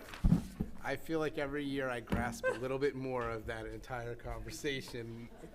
Not, Adam's over there going like this, so guys, your minds with the budgets and everything like that is amazing. So I just have a more simple question, which is, we spend less money by being self-insured than we would if we were going to have a state plan or a group plan, et cetera, et cetera? Yes. Okay, so. But again, everything's got to be qualified. Yes, yeah, no. Over the span of 10 years. Currently as it sits right now. Hold on, let me sort of follow that up with it. I can't answer that at this point in time, because really, without what we're going to do at the end of this year, once we finished out the last 3 months and we know what our actual expenditures are, then what we'll do is we'll reassess and see if we were in the state health benefit plan, how would we have fared in the current school year.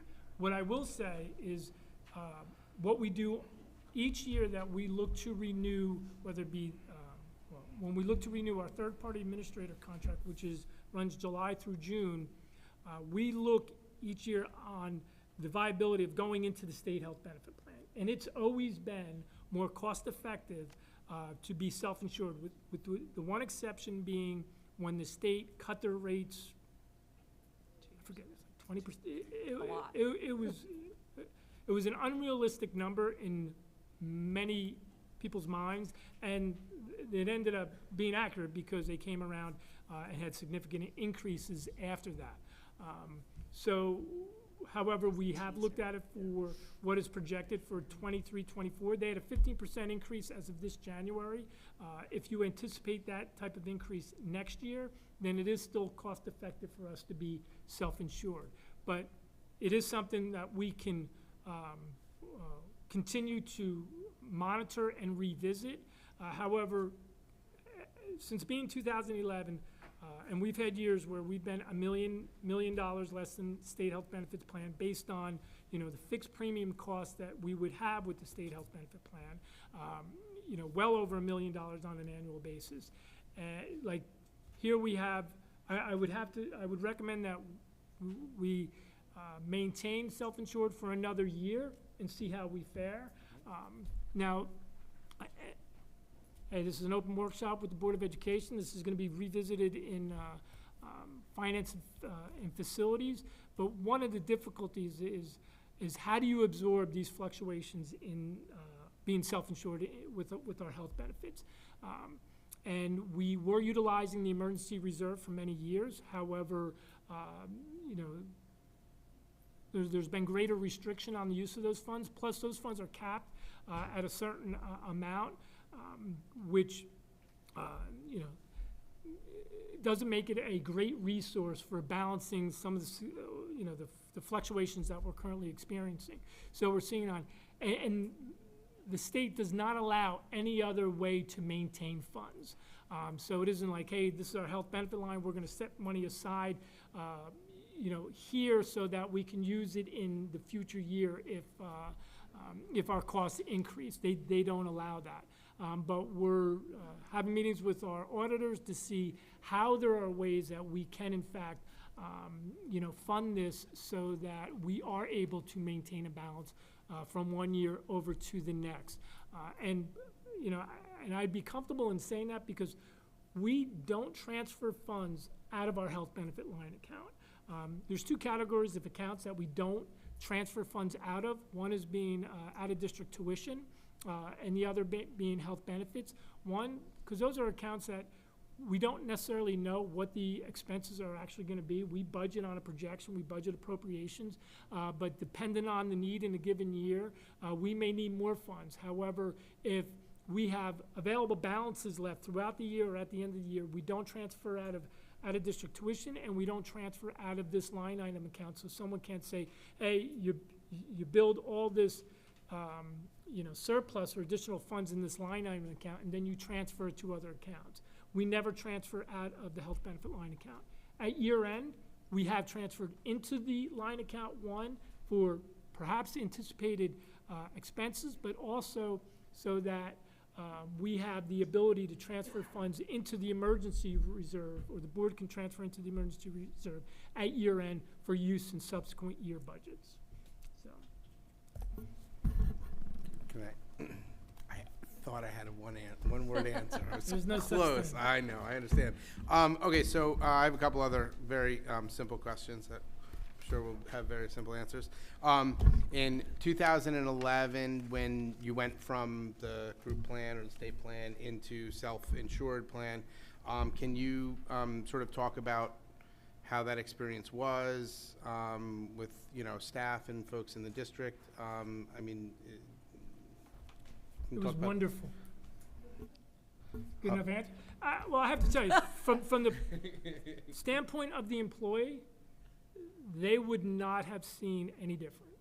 So we were in the state health benefit plan. You had a card from Horizon that had direct access 10. And when we switched over to the self-insurance plan, the employees received a card that said direct access 10. Actually, I think it said direct 10.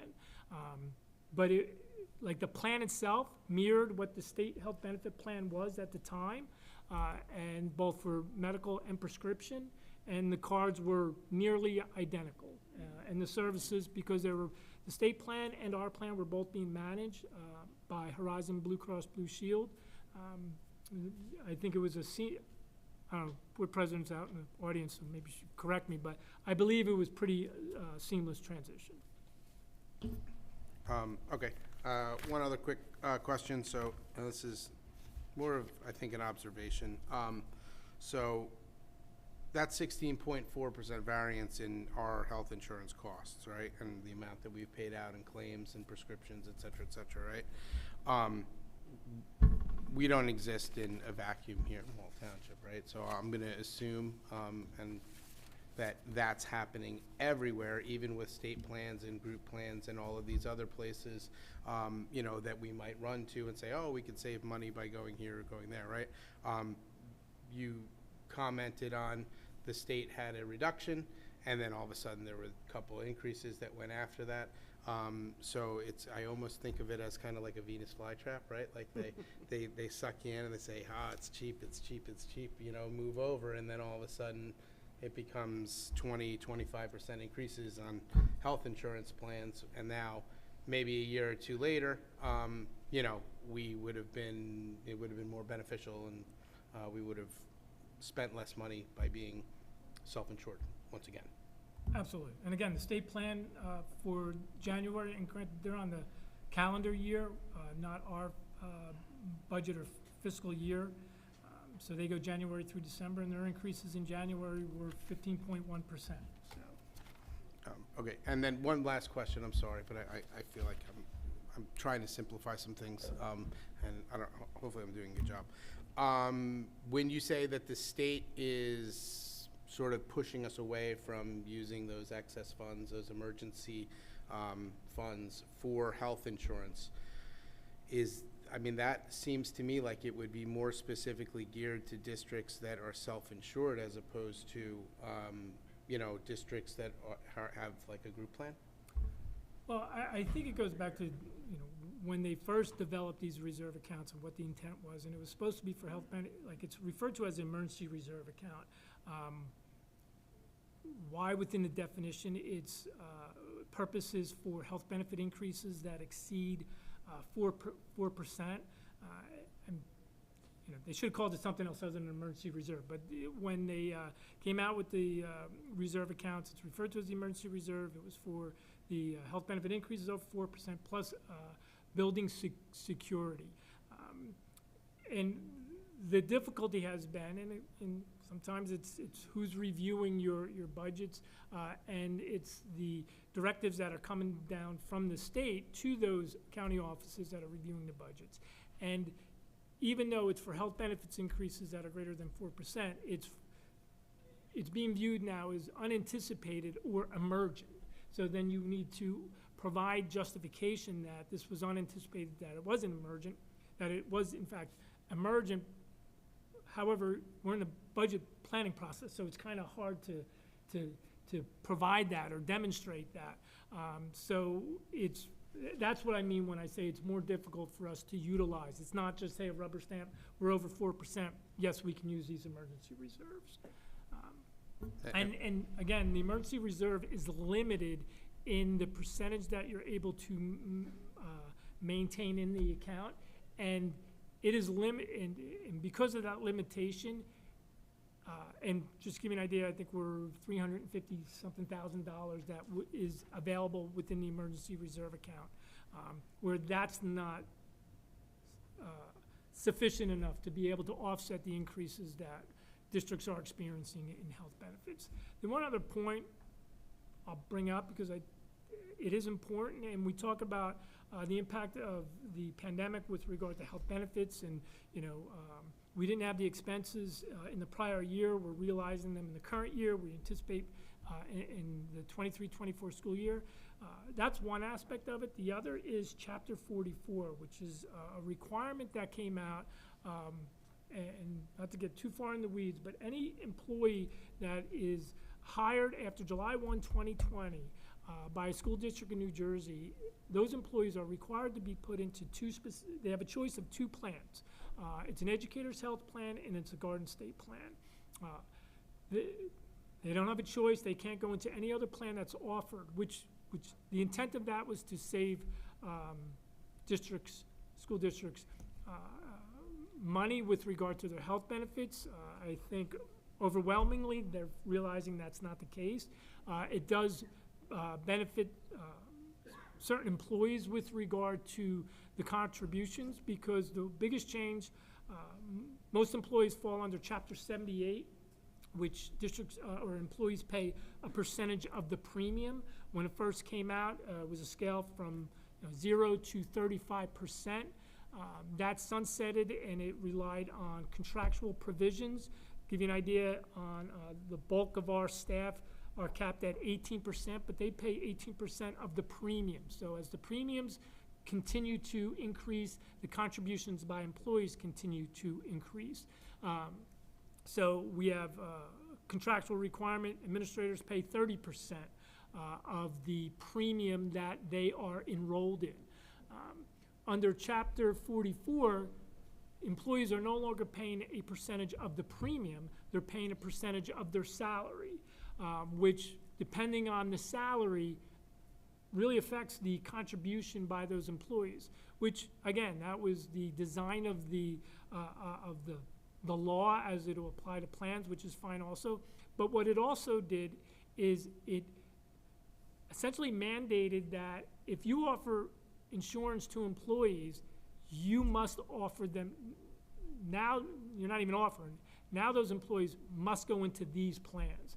And if those plans are more costly than the plans you previously offered, well, that's an impact on the budget. And that's not gonna be going away as we recover from the increase in elective surgeries or things that were postponed from the pandemic.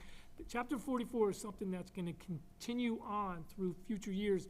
And I think that's also why the health benefit waiver is being utilized or being available to school districts, and why it's also partly, like, granted, we're continuing to review it, but the waiver is there so that we can absorb these increases that it's not only due to the pandemic, but it's due to legislation that has come down and that we are living with on an annual basis. And we're gonna have to include in our budget, because just also to clarify, it's 7 years from 2020. Any employee hired for the next 7 years from July 1, 2020 must go into these plans.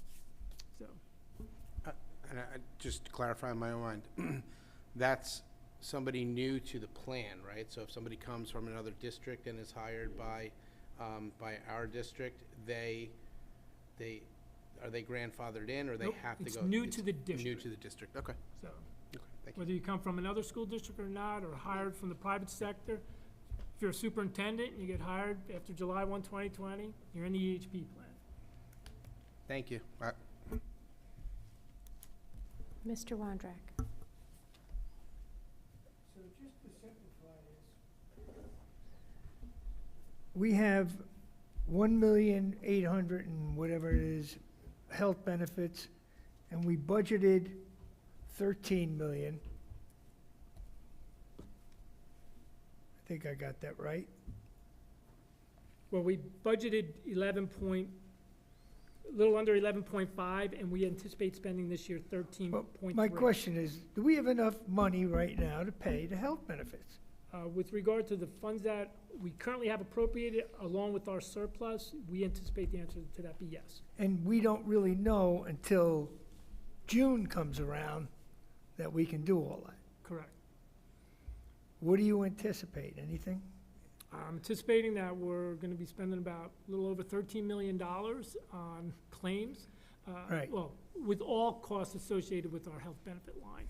And that we're going to have to utilize funds available through, which is currently unassigned fund balance, to mitigate the increase on that line item. Right.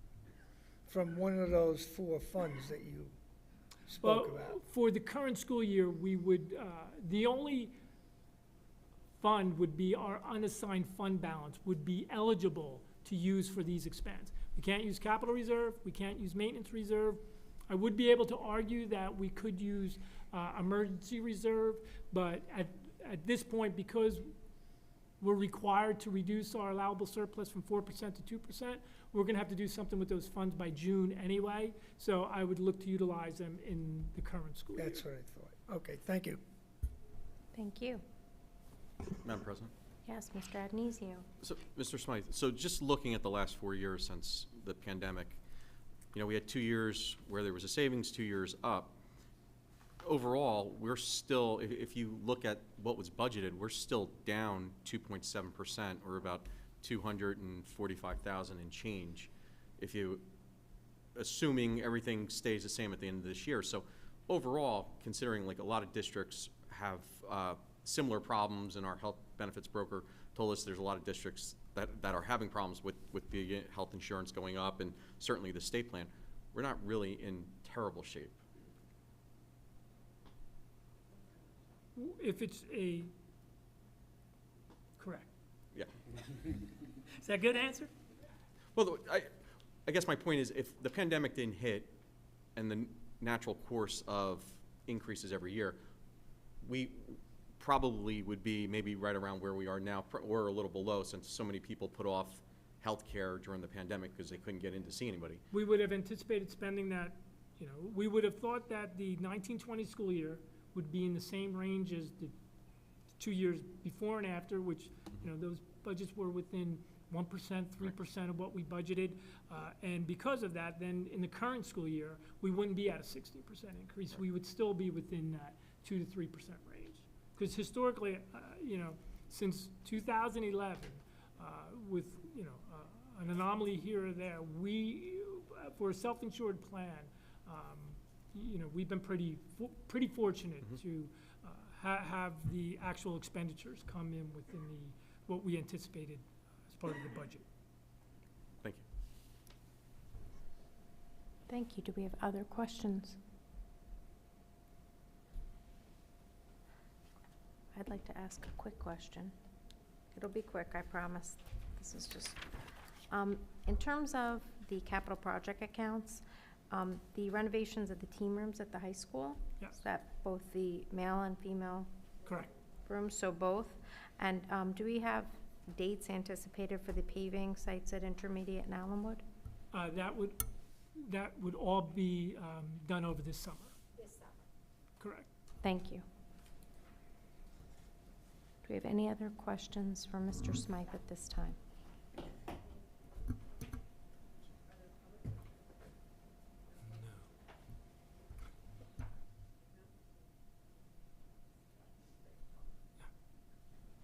No. No, no. No. Oh, yes, I'm sorry, Mr. Nasser. Okay. I hope everybody was able to absorb a lot of that. This is what we talk about in our F&F meetings. They become incredibly deep, incredibly detailed into the mechanics of how budgets work. I did want to mention, so within the health benefits accounts and all the accounts, I do want to reiterate that when we have surplus at the end of the year, we take that money, we put it into our 3 reserve accounts, or it goes into our surplus for future year tax relief. That helps us ride some of these spikes and troughs out in what the tax rate could be. There is a lot of importance in trying to do that because, as you can see here, you know, we got to swing from basically break even to plus 16%. On the flip side, we have a dip at 21%. So when there is excess, we are able to put it into a rainy day fund with limits to help us in future years and draw that down so that we can ride out some of these bumps.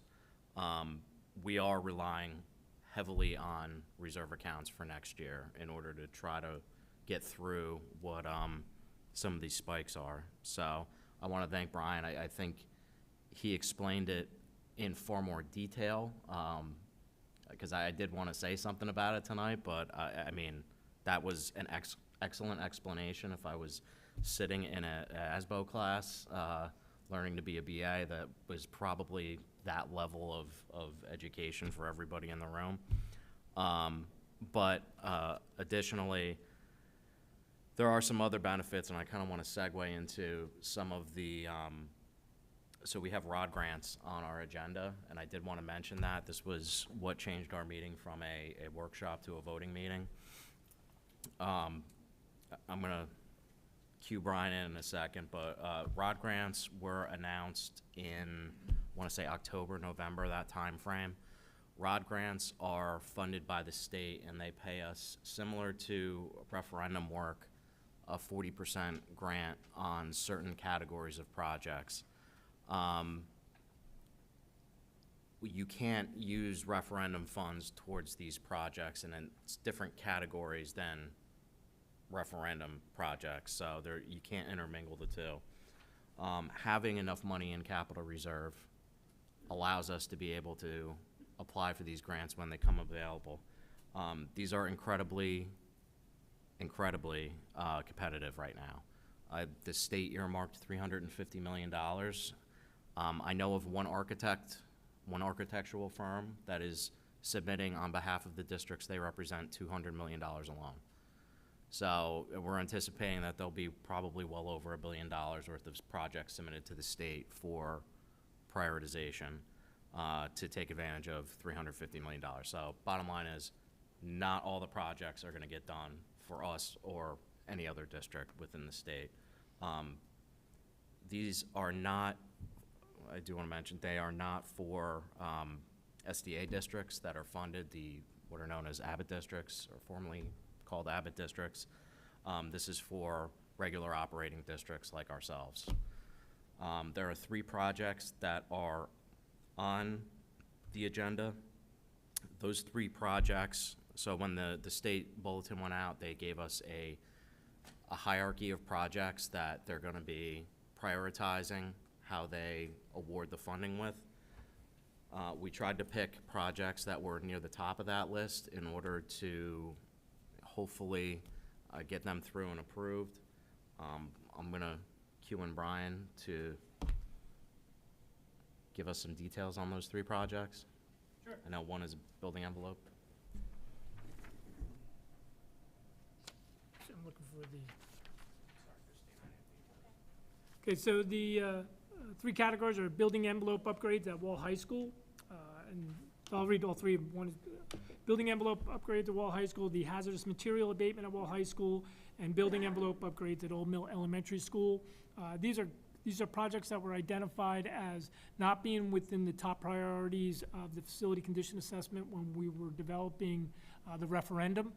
So these were tiered as a lower priority, but so in reviewing our facilities, our long-range facility plan, we tried to identify projects that were higher in the tier as far as a priority for the state in approving projects for the grant, as well as being the most, with the highest priority with regard to our facility condition assessment. So for the high school building envelope, we're looking at the storefront windows and brick repointing, but at the high school we have windows in C-wing, B-wing, and D-wing, which are not original windows. They were replaced at one point in time, prior to perhaps early 90s, late 80s, I'm not exactly sure, but they're single pane windows, and there would be energy efficiency, and because they're part of the building exterior or building envelope, they are a tier,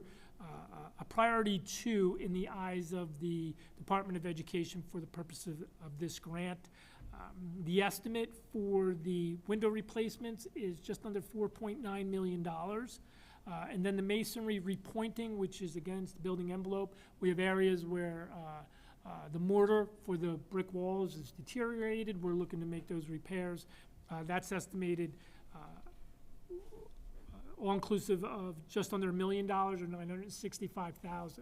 Now, keep in mind, as Mr. Nasser stated, the one difference with the ROD grants is when you make application for the grant, we have to demonstrate that we have our share, the local funds available.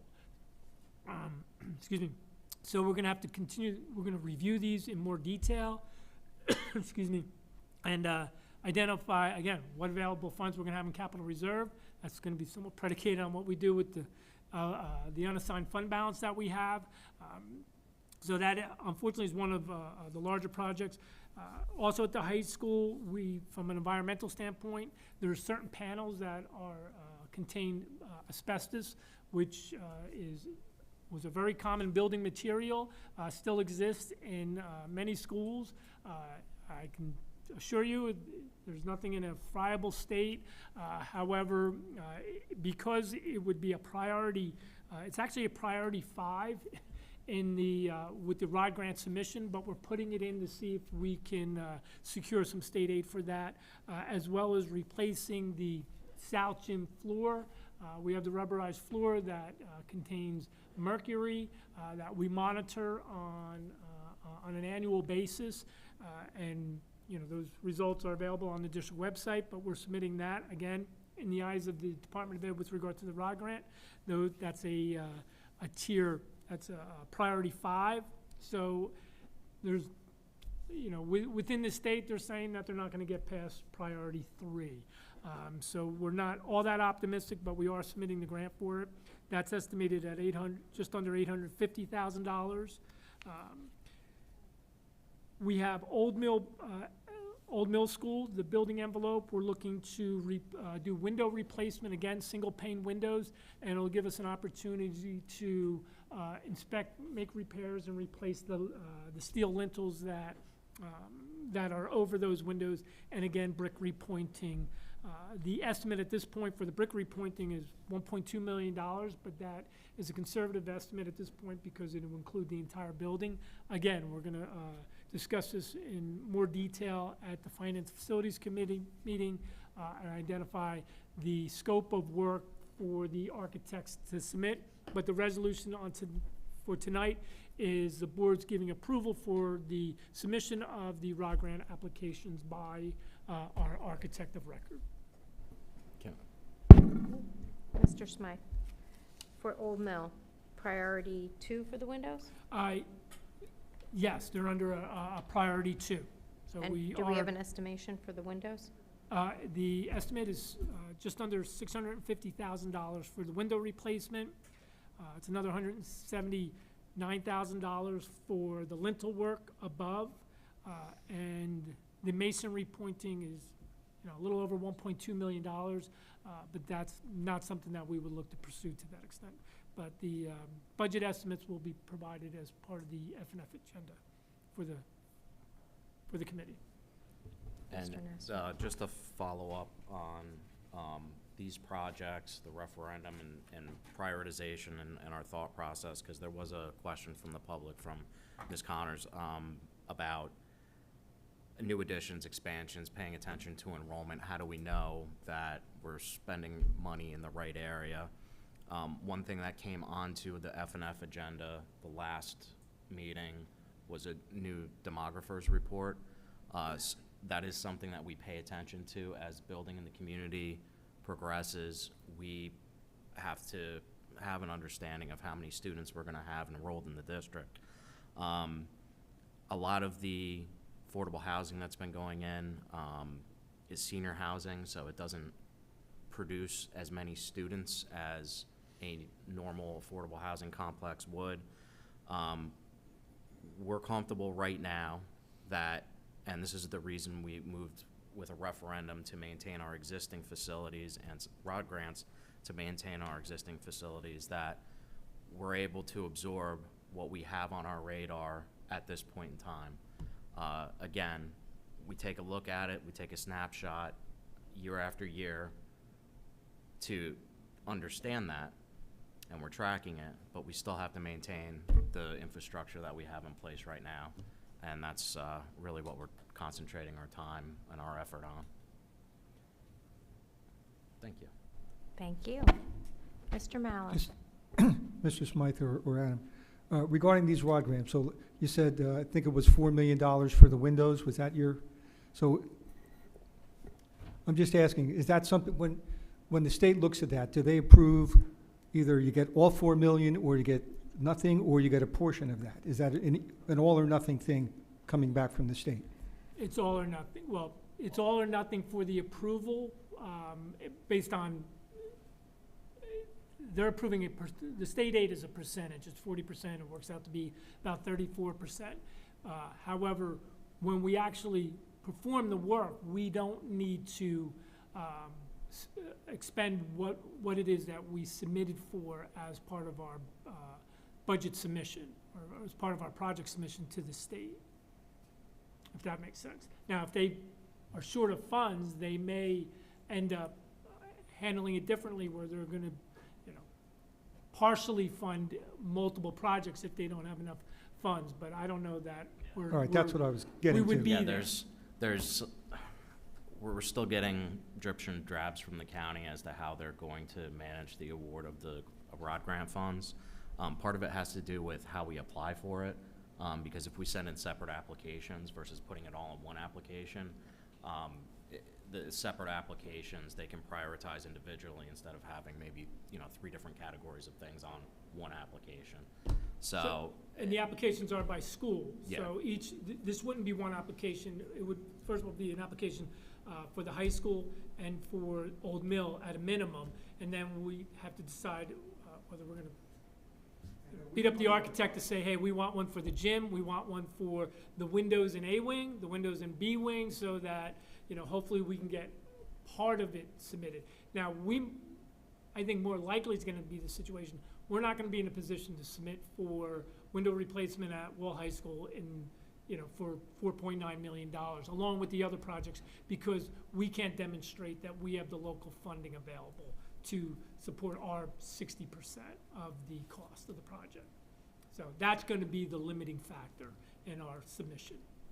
And we're going to prioritize, such as Old Mill would be a priority over the work at the high school, the Old Mill, with regard to the windows themselves. Ms. Hodnett?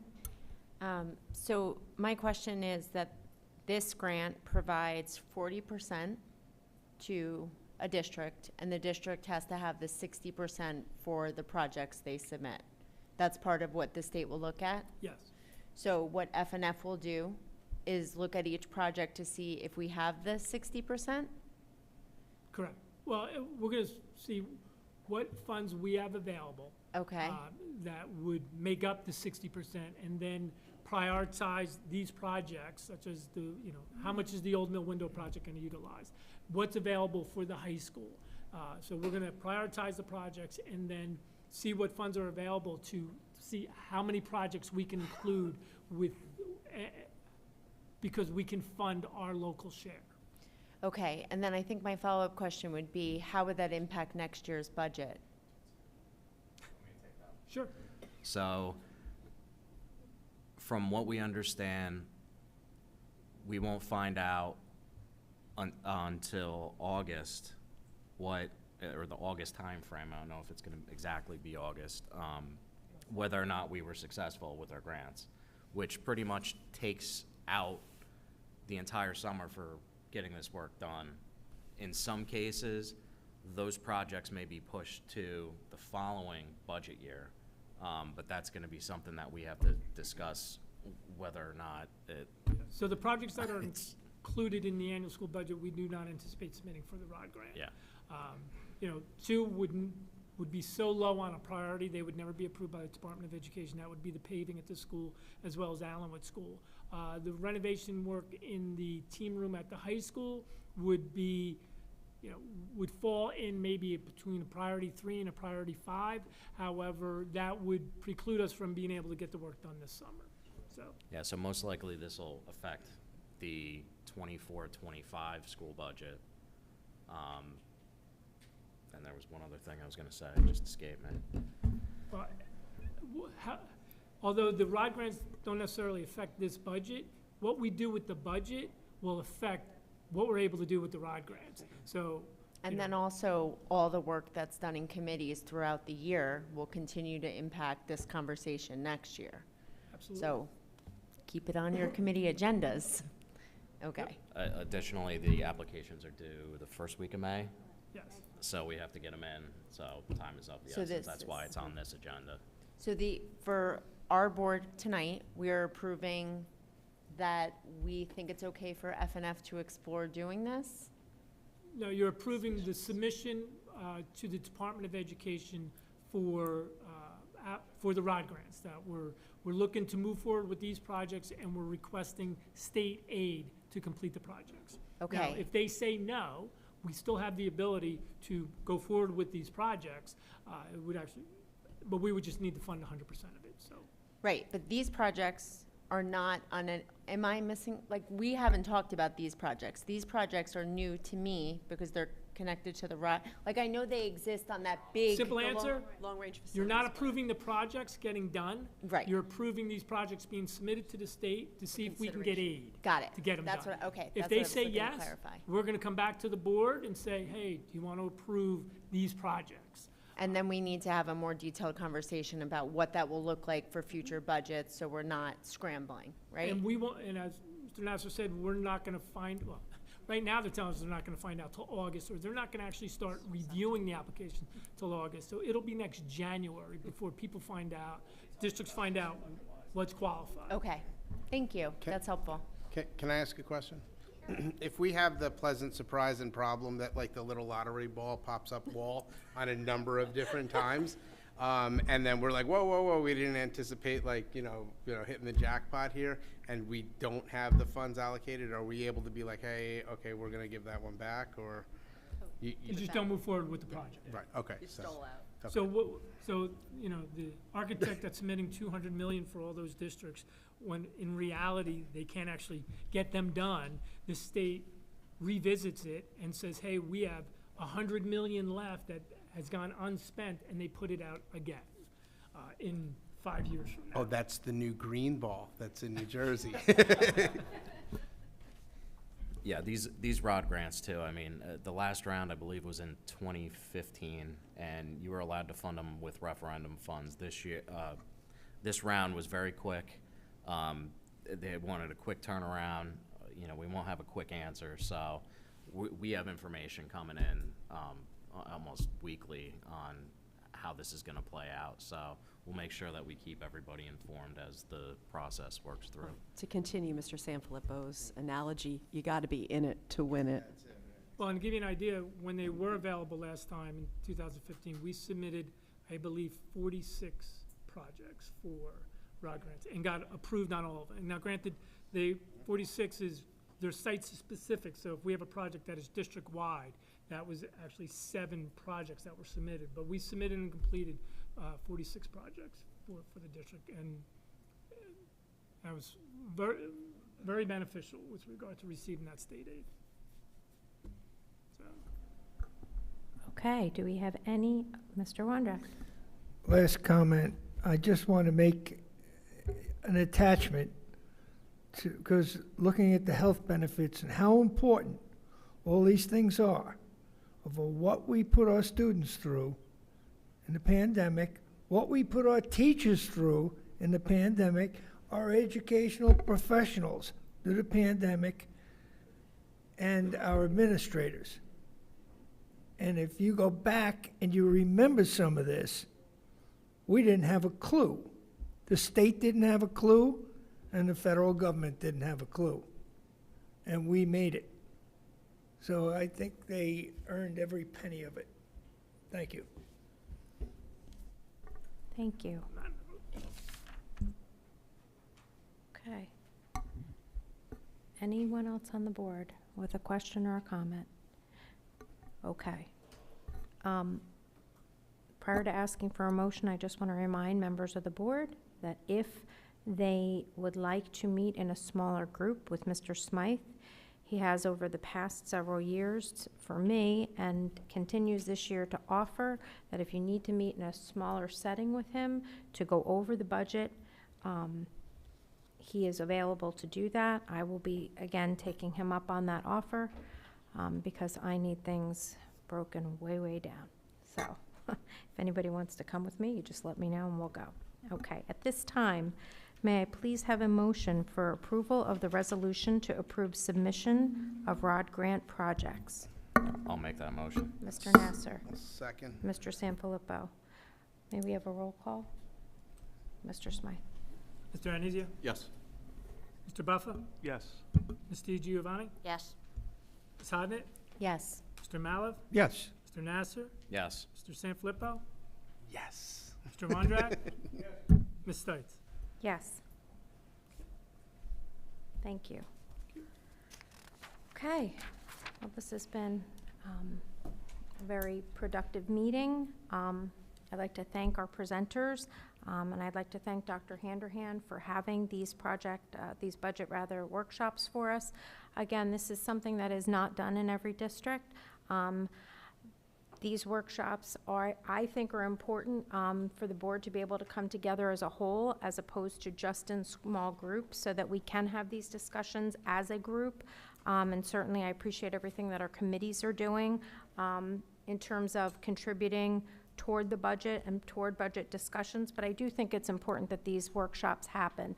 And I do think that while they are made for the board to have this conversation, or these conversations, and it's important that they're done in public for the public to observe. I also hope that the public has found the presentations that have been made by various members of our administration helpful in also understanding all the different components that go into building a budget. So I appreciated them very much last year, and I've appreciated them very much this year. I know it's a lot of preparation time, and I appreciate what they're able to do for us, and I appreciate always the members of the board and all the different comments and contributions you make. Thank you, Mr. Smythe, for your efforts, and thank you for these slides in paper. We do have an opportunity to review these as a board prior to this evening, but I do appreciate them here so that I can make little notes to myself and ask questions as appropriate. At this time, I would like to have, oh, Mr. Vondrak? Yes. Please. I believe it was Mr. Smythe.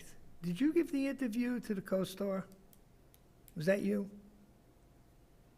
No, Who was it? For the budget. for the That was budget? you. Yeah. Oh, after the tentative budget, yes, Yeah, I'm sorry. this is after the about tentative 2 budget. weeks. If you read that, you will understand what we spoke about tonight. It was very well done, very well. Okay. At this point, I'd like to ask for a motion for adjournment. I'll make that motion. Mr. Sanfilippo? I'll second. Mr. Giovanni? All in favor? All right. All right, thank you. Hope everybody has a great evening.